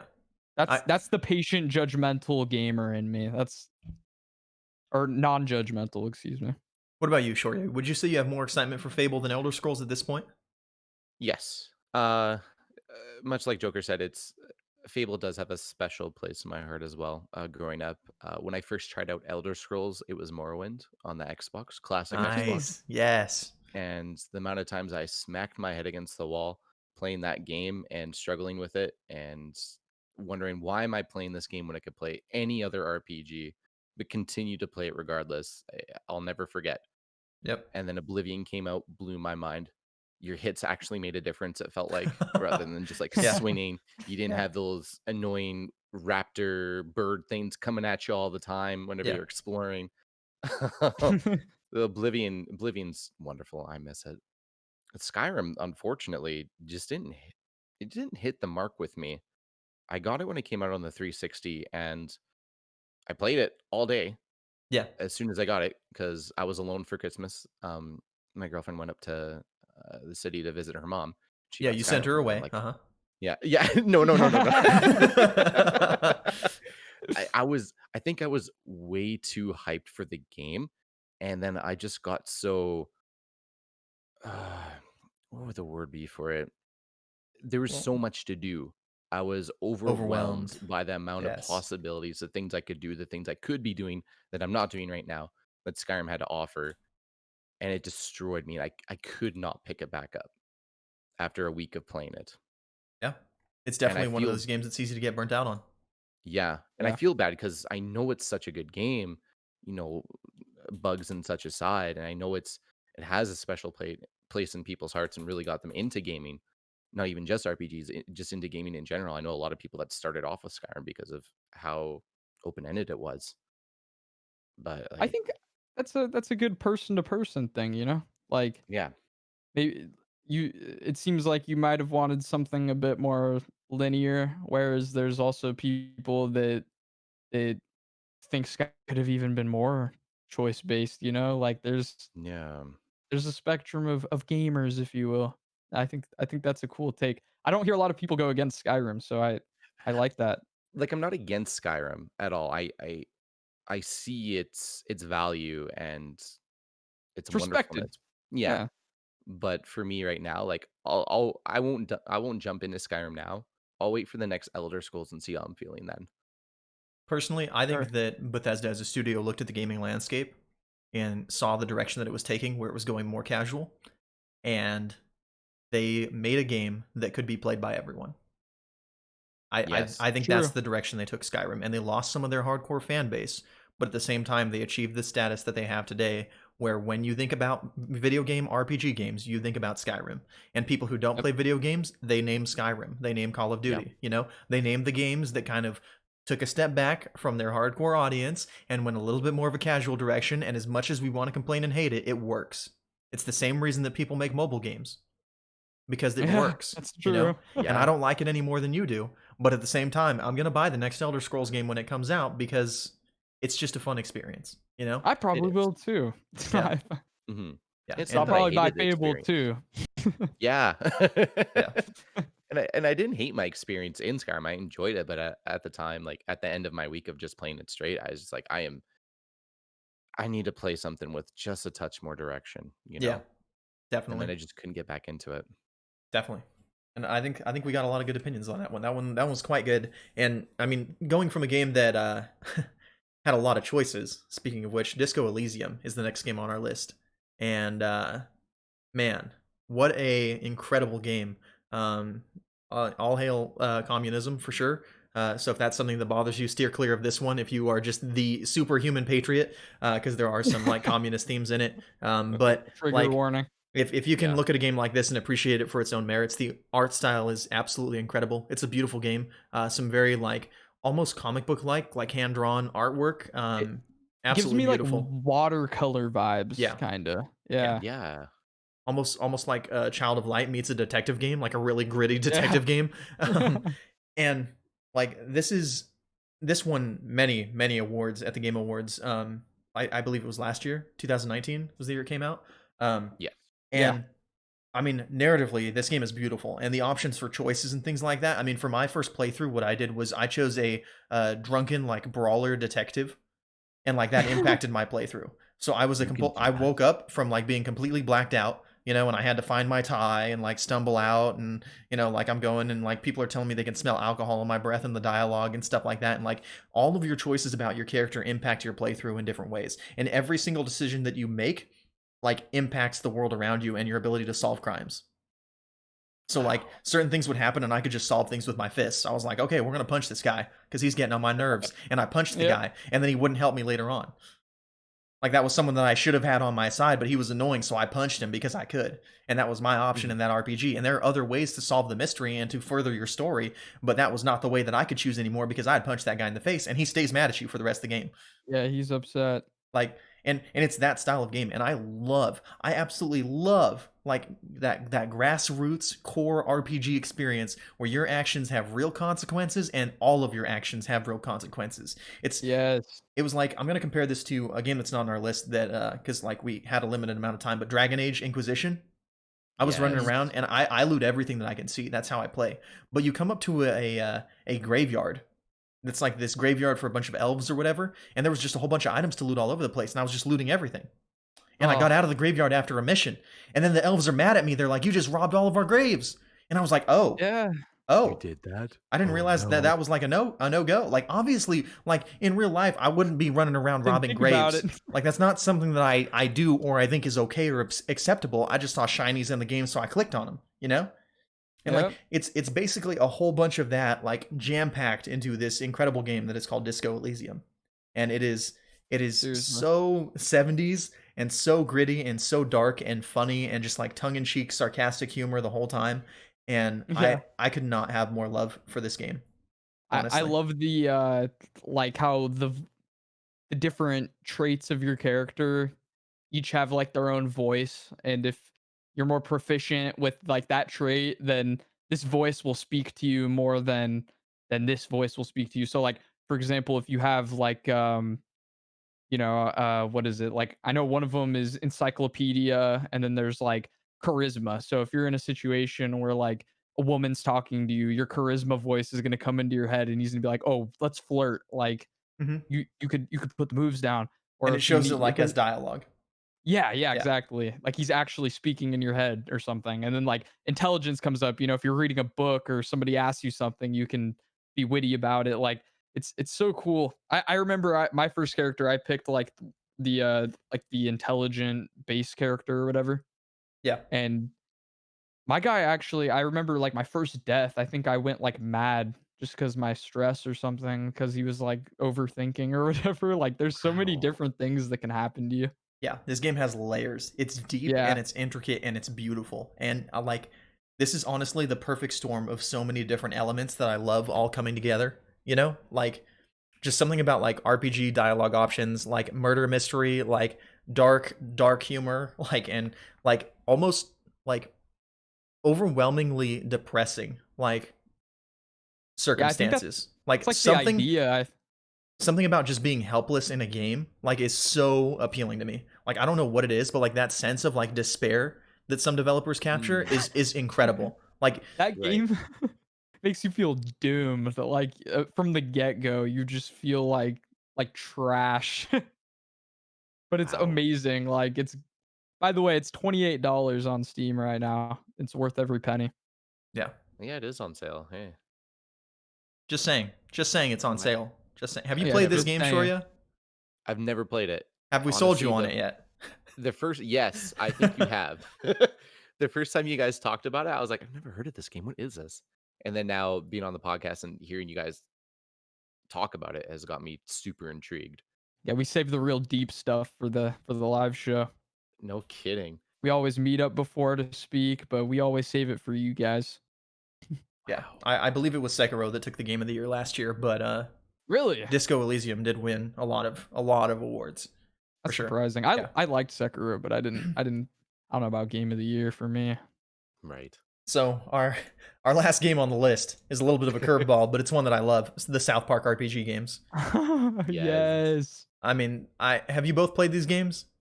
Yes, of I course. only played the Stick of Truth. That's the only one that I Me played through. too. I have not played the I Same. sequel yet. I haven't played the second one either. They're incredible. They're so brilliant, and the RPG They're so mechanics are good. The it's so fights are well fun. done. oh, It's turn based. You know, like all the different environments you can go through. The artwork. I mean, it's South Park, but it looks great. You know, hmm so if you It's a like the art Ubisoft style, you're game, gonna isn't like it? it. It is. It is a Yes. That Ubisoft is game. that it is so it's so good. Undisputably, like you can't call it bad unless you like hate No, South Park, I guess. But that's your opinion. like from a gameplay standpoint, It's it is a good game. Yeah. it is good. I remember loading up and getting into the game and making my character, and then being like, "What's your name?" And you're like, "This is my name." And it's like, "Nope, your name is douchebag." And Cartman just calls you Yeah. douchebag for like the rest of the game. And that's like But their way of like getting around the fact that like there is voice acting in the game, but they're not going to say your character's name, so he just calls you douchebag the whole game. it's It's they break brilliant. the fourth wall a few times, don't they? Yeah, yeah, Like they that's do. one of the things. It's pretty funny. Yeah, but I mean, varied environments, different abilities. You know, like it's a good game.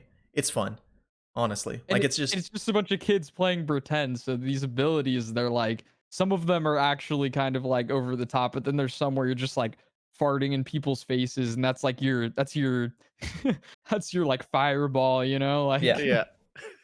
you yeah. have like the little plunger arrows and wooden swords. It's funny, dude, but it works. Yeah, it's a fantastic game. If you haven't played it, these go on sale for like under $10, and it's worth a playthrough if Oh you yeah. like RPG games or like South Park or like some witty humor in any way. It's worth a playthrough. There's a lot of fun secrets and items and stuff like that that you can get inside of the game. So if you're a collector, there's cool stuff like that too. Um, hmm we had to cut a couple of games off the list, but I mean, obviously, like there's some big honorable mentions that go out to games like Fire Emblem, games Yes. like Baldur's Gate, which Baldur's Gate 3 just came out in early access. I think that's incredible. The first Baldur's Gate and Mhm. second Baldur's Gate were beautiful games in their own right.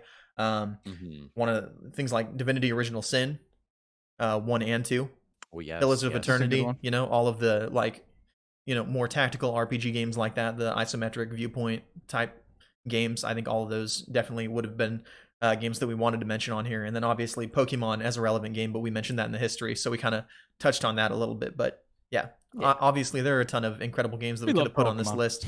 I mean, Kingdom Hearts, Oh another big yes. one. But I could probably spend an entire episode just talking about the disaster that is Kingdom Hearts. So, and I love it. I love it, by the way. It's one of my Enough Love the favorite disaster. franchises.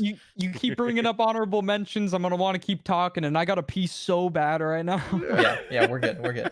I say so. We're moving on to the opinion piece, but so what we're talking about here is what is your favorite RPG game slash franchise if you had to pick one? I didn't think about this ahead of time, Shoria. If you have anything, feel free. Favorite RPG game slash franchise. I'll say Joker, go pee real quick. I'll talk to Shory about it. I'll say, Yeah, go Sounds good. washroom. I'll Relieve be right yourself, back. my friend. all right. Honestly, anything that Atlas puts out, I really enjoy. Oh yeah, RPGs, strategy RPGs, any of that sense. Anything from Atlas Nippon Ichi Software as well. I at which, mean, sorry? Nippon Ichi. I think that's how you pronounce it.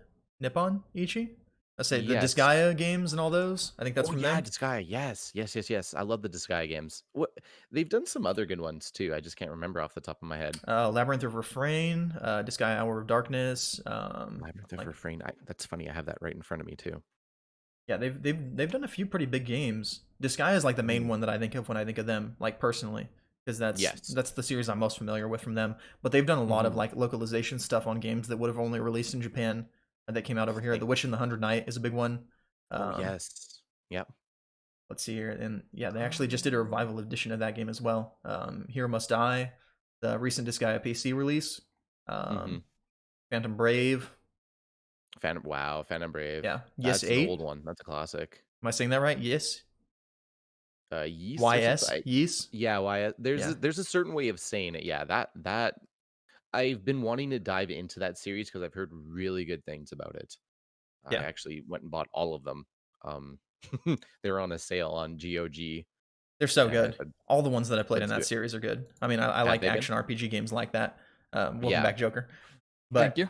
so, I mean, Atlas being a company, what is your favorite franchise if you had to pick one? I mean, would it be Persona then? Is that like the standout for you? I think Persona stands out the most for me, honestly. It's it's very unique, and I feel like every game in the series, whether it be Persona or anything in the Shin Megami Tensei series Yeah. Mm-hmm. franchise, super well polished. Yeah. Love it. I think that that's an excellent option and is kind of what a lot of people would consider the gold standard for JRPG games in Mhm. today's like day and age. Now that Final Fantasy has largely fallen off, Yeah, as much as I and love same the with series. Dragon Quest. Dragon Quest I really enjoy just for its classicalness. It's Yeah, very traditional, and and Yeah, it's totally. and they 11 carry very it home much yummy. Yeah. 11 very much did not fall off. Dragon Quest 11 is No. a incredible game. Yeah. Strongly agree. And I'm waiting for it. we mentioned Final Fantasy, but I'm largely hyped for the new one because it looks to be like more of a high fantasy Final Mm, Fantasy game, and I am yes. all Yeah. the way here for that. Get rid of cars, get rid of mechs, get rid of guns. I just want to Yeah. see like core Final Fantasy, like high fantasy, like magic swords, that the whole bit. I'm here for Yes. Same. that. I think it's going to be good, 15 and was it's not my apparently favorite. supposed to be rated M for mature. Oh, Oh, excellent. Yeah. There we what? So go. yeah, I know that like raised my eyebrows too. I was like, Yeah, oh, okay, Final Fantasy. All right. that Wait might a be minute. cool. Jeez. So, what about you, Joker? If you had to pick a favorite RPG game slash franchise, what are you looking at if you had to pick one? You had I time to might. think in the bathroom. I mean, yeah. I sat down, so I didn't have to wash my hands. I thought about it. Attaboy. If my name is any indication, I think Persona would probably be my favorite. I get it. I don't mean to be so bland and echo what Shoryia said, but I No. feel the exact same way. Like that, they're just incredible. I love those games. They fill a piece of my soul a little bit. I don't know. Very special place in my heart. I mean, I enough that highly you named recommend. yourself that on Twitch. Yeah. Yeah, enough. You I highly recommend recommend. checking out Nocturne once it comes out on the Switch. The remaster for it. Ooh, It's What not is? really Persona game, but it's made by the same guys. It's a Shin Oh. Megami Shin Tensei Megami game. Tensei. Yeah. Yes, I Oh, love. okay. And It's there's a fine with new me. Shin Megami Tensei game coming out as well, isn't there? I believe they Yeah. announced it. 5 is 5? coming out. Yep. Yes. Very exciting. So, for me, What about you, Vince? Yeah. Yeah. it's got to be Diablo. It has to be. I mean, Mm. there is no game that like I measure more games against than Diablo. When I play a game that has like loot advertised as like a core feature of the game, I measure it up against Diablo. Path of Exile, similar deal. I think Path of Exile actually does loot better than Diablo 3, but not better than Diablo 2. And I think that as a franchise, I can't say that there is any franchise that has impacted my opinion of other games more than the Diablo franchise.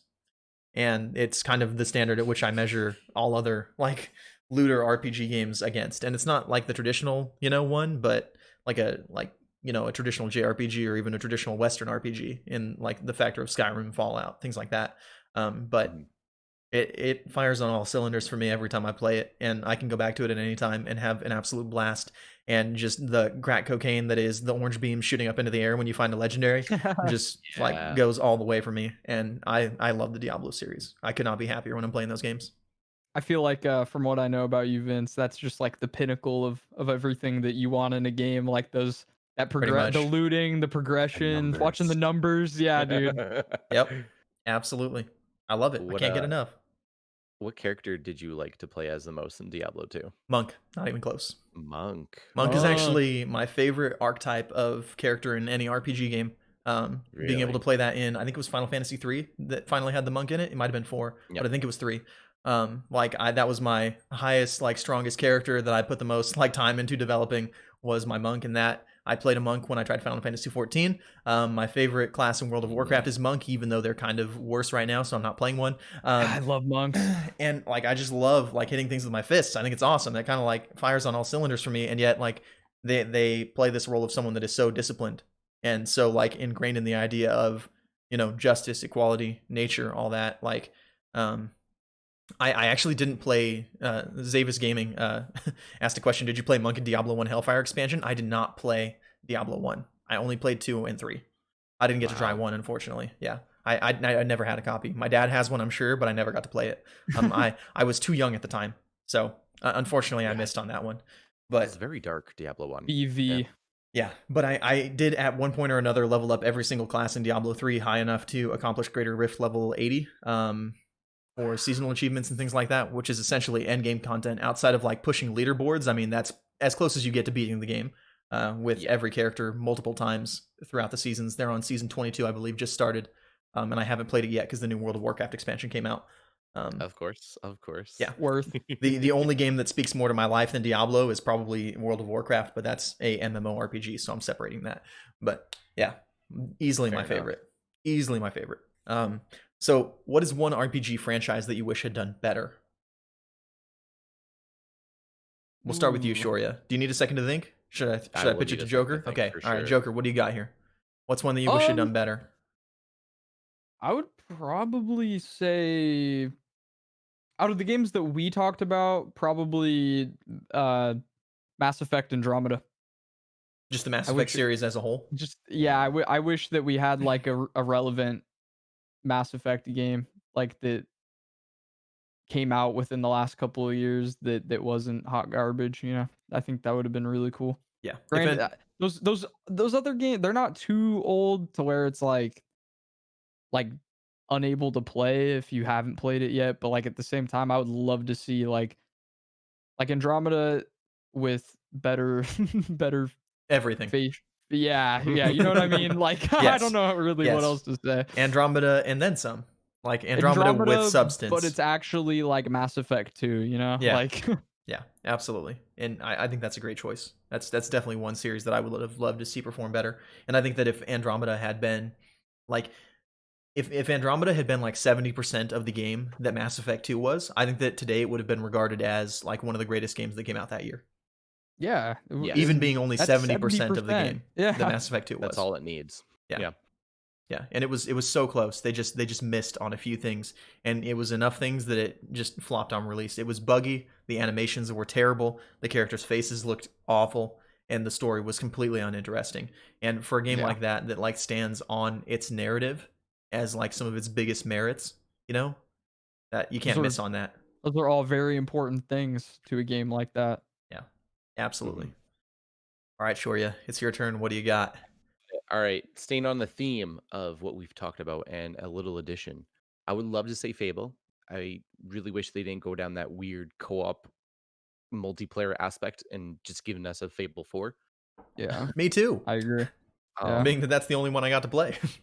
whatever they decided was going to be a good idea. I think it was just, flavor of the year of like co-op RPGs and Live trying to make it service games. multiplayer. Yeah. Yeah, live service games Yeah. exactly. And then Pokemon, another one for me, Pokemon. I Yes. I can I want to agree with shake up. that, dude. I want to shake up in the formula so much. I am as much as cool as all the new Pokemon look and the Dynamax and stuff like that. I want different. Wait, Like even give me like a Pokemon MMO. I don't care. Made from Nintendo. Give me that and I'll be happy. this We have this new title felt like such a cash grab to me. Like yes. the whole expansion thing, that is literally like probably the worst thing I could see them doing to Pokemon. Like Mhm. pay for the Pokemon that have been free in every other Pokemon game Yeah. Like, I would much rather just have them not put those Pokemon in the game than be like, "Hey, you have to pay for these to get them." Like, but who buys them can have them. Like, I don't I like would that. have I would have preferred they, like what they used to do was make a third version, Yeah.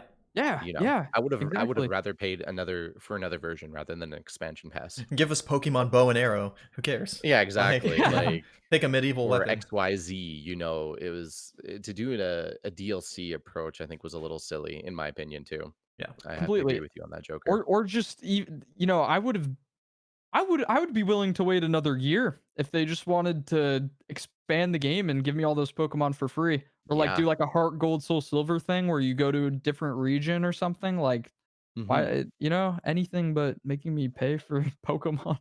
Like a DLC expansion. Like, no. Why? Why are we doing that now? Yeah. That's the like you said earlier, man. It's the flavor of the month, dude. That's the Mhm. flavor we live in now. It's just trying to make a quick buck off everything. Yeah. I mean, Yeah. my opinion on Pokemon is it's 2020. If a game like Genshin Impact can come out for my mobile phone, what's your excuse? Yeah. Exactly. Like, realistically, what is your excuse for these games not being better in every way? Like, Yeah. there's so much that they could do with the franchise to push it forward, and they just refuse. They just won't do it. And I can't Mhm. understand why for the life of me, because Pokemon is a moneymaker. You give people a Pokemon game that is as good and groundbreaking as Breath of the Wild, or even one that's the same as Breath of the Wild, but with Pokemon, people will eat it up. You will make so much Please. money. It's like they don't This want to make one money. this one was almost that. Like, I feel like Sword and Shield, they're trying to take it in that direction with, like, the wild area and, like, I feel like they definitely gave you a lot more room to kinda run around and do whatever you wanted, but it was so, like, bare bones. Like, it was like, "Okay, this you have this big area to explore and catch Pokemon in, but, like, what else do you really do?" Like, at that point, Mhm. it's just another route that's bigger, you know? Like, Mhm. it was that was all. But Yeah. I feel like they might be trying to take it more towards, like, an open kinda game, you know? Like, the wild area thing was definitely different and new. It was a nice step in a Yeah, different direction, yeah. And I'll applaud them for that, but I still want more. You Yeah. definitely, know? yeah. They've And had how many there's so years? much more to give. Yeah. Mhm. That franchise has so many, like, has such good legs on it. Like, it can definitely go Yeah. for a few more miles easily. Dude, Why does they can do anything with Pokemon. That's why it Yeah. has so many spin-offs and Mystery all a Dungeon. cult following. Like, Yeah. dude, Yeah, you could literally do anything and people would buy your Pokemon game. As Like long as Pokemon's on it, it's sold pretty much. absolutely. That's what I like, think. let's go Pikachu and let's go Eevee. Like, Yeah. Those are dude, fun. I never played them, but it just looked like a Pokemon game that cut out, like, the RPG part of Pokemon. Like, you just kinda It was Well, I mean, very casual friendly. it was to go go Yeah. along dumb. with Pokemon Go, you know? Mhm. It Yeah, it was to go along with Pokemon Go. They Yeah. they wanted to, catch both markets at the same time, and I think it worked. I think it was It great. did. A friend of mine, one of my mods actually, Grint Live, he also streams. Great dude. He was on here for our MMORPG episode. He played Pokemon Let's Go with his daughter, and it was awesome. Like they ran around and played Pokemon together because it was easy enough that they Yeah. could both do it, you know. And Yeah. he was having a good time running around catching shinies because he likes that, and she was having fun because she Mm. could play it, you know. Yeah. Like that's but that's that that's awesome, you know. I think that is they can do longevity. both.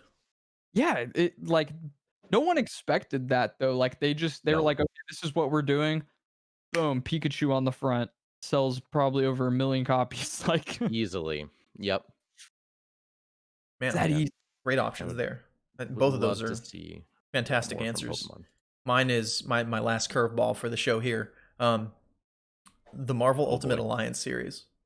Oh my Ooh. Did you guys play those games? Yes, of course. loved I the played the first two 360 games. one. Yeah, You what, Yeah. Joker? Sorry. the 360 one, whatever one that was. Like, the Mm. Yes. Yeah. that was Marvel flip. Ultimate Alliance 1 and 2 were Yeah. so good. And the third one came out and it was not at all the same. It was kind of the same, but it was more of a like beat 'em up brawler, and it was still a pretty like fun game for me because of the nostalgia, but like it didn't have enough of the RPG elements. Like in Marvel Ultimate Alliance 1 and 2, you could go around and like actually find like loot for your character specifically and like upgrade parts of your gear and things like that. And you guys know I'm a sucker for that. But I feel like the third one really didn't do the first two games justice. And I hope that it performed well enough that it'll get a proper sequel at some point, but I don't think it did. and that is one that was kind of heartbreaking for me to play because it came out for the Switch too, and I was super excited about that because that, I mean, a Marvel, Diablo game essentially on the go is something that I would love. Marvel Heroes when it was out on PC was incredibly fun. I mean, that was a great game and a good time. And like Yeah. I look at where the series went and I'm so sad that it didn't go in a direction that I could get behind. Because I did still sink about 20 hours into Marvel Ultimate Alliance 3. And it didn't hit the same for me as the first two. And I'm hoping that in the future they can find a way to turn it around or do something similar or even reactivate Marvel Heroes in some capacity, even though that was as much of an MMORPG as it was, just a ARPG game. But Marvel Heroes was so good though. yeah. And I and really in my enjoyed it. opinion, like all of these games were great.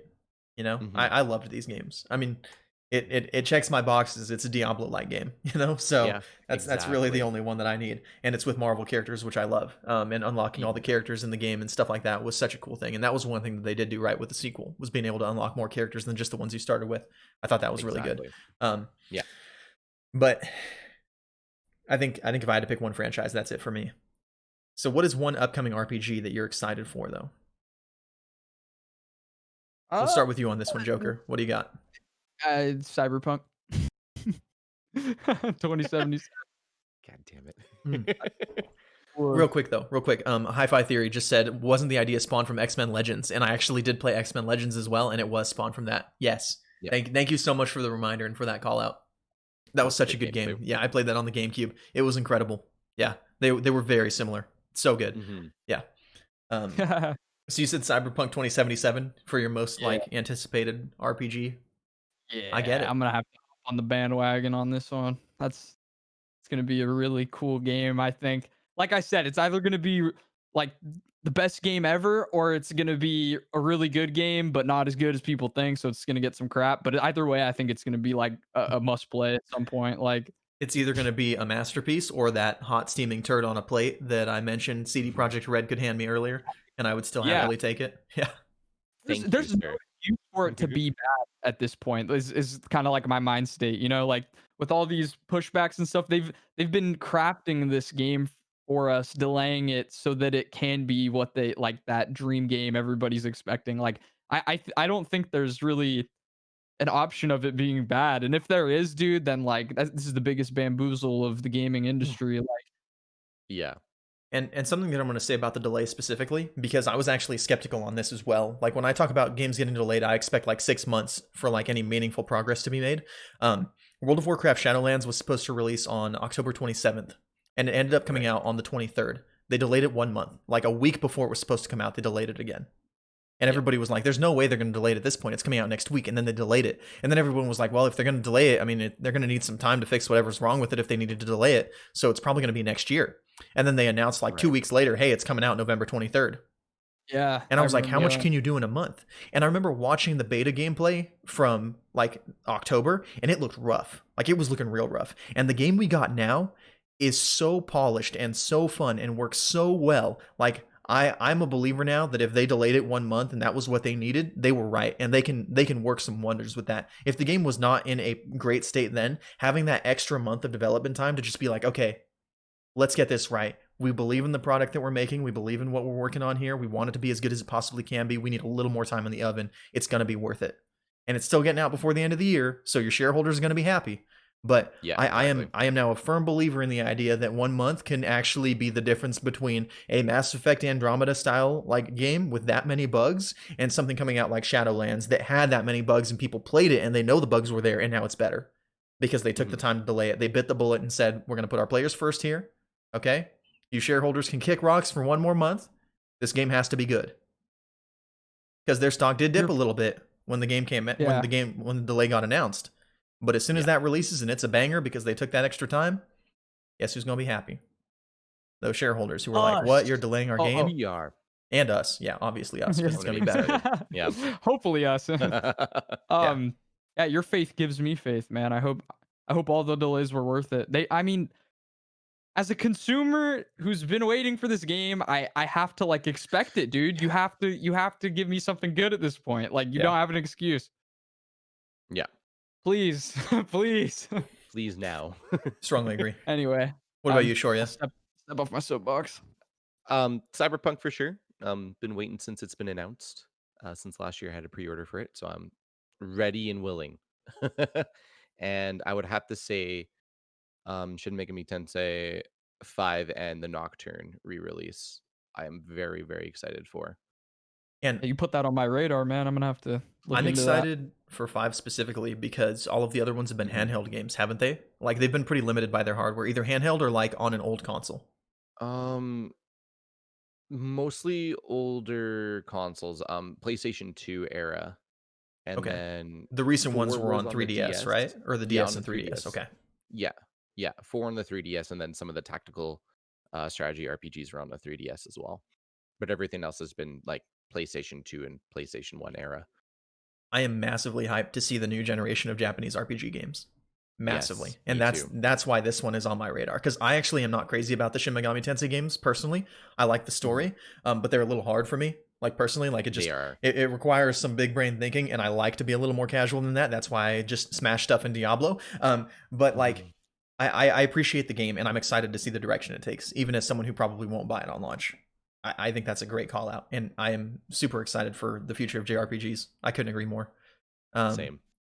I mean, I've got two on my list as well. Diablo 4 obviously is like my big one right now. Kind of in Mhm. parallel with Path of Exile 2. It's not like a full like new game or Right. anything, but they're doing like a whole bunch of updates to the animations, which is my Ooh. biggest gripe with that game Yeah. is how clunky it feels to play. And I know some people like that because it does feel very similar to Diablo 2, but I'm like, at the same time, come on, guys, you know, like it's 2020. We know that you can do better than this, and you've We made gotta quite a move bit of money forward. here. It's Exactly. probably time, and they're doing it, and I think it's going to be awesome. And I'm really excited for that in Diablo 4. But the other game that I'm like massively hyped for is Bravely Default 2. Ooh, Oh. yes. Um, I Oh, I mean, forgot about that series. Bravely Default and Bravely Second like really like slid under the radar of a lot of people until they came out, and then like got critically reviewed incredibly well by pretty much everybody Mhm. who played the games.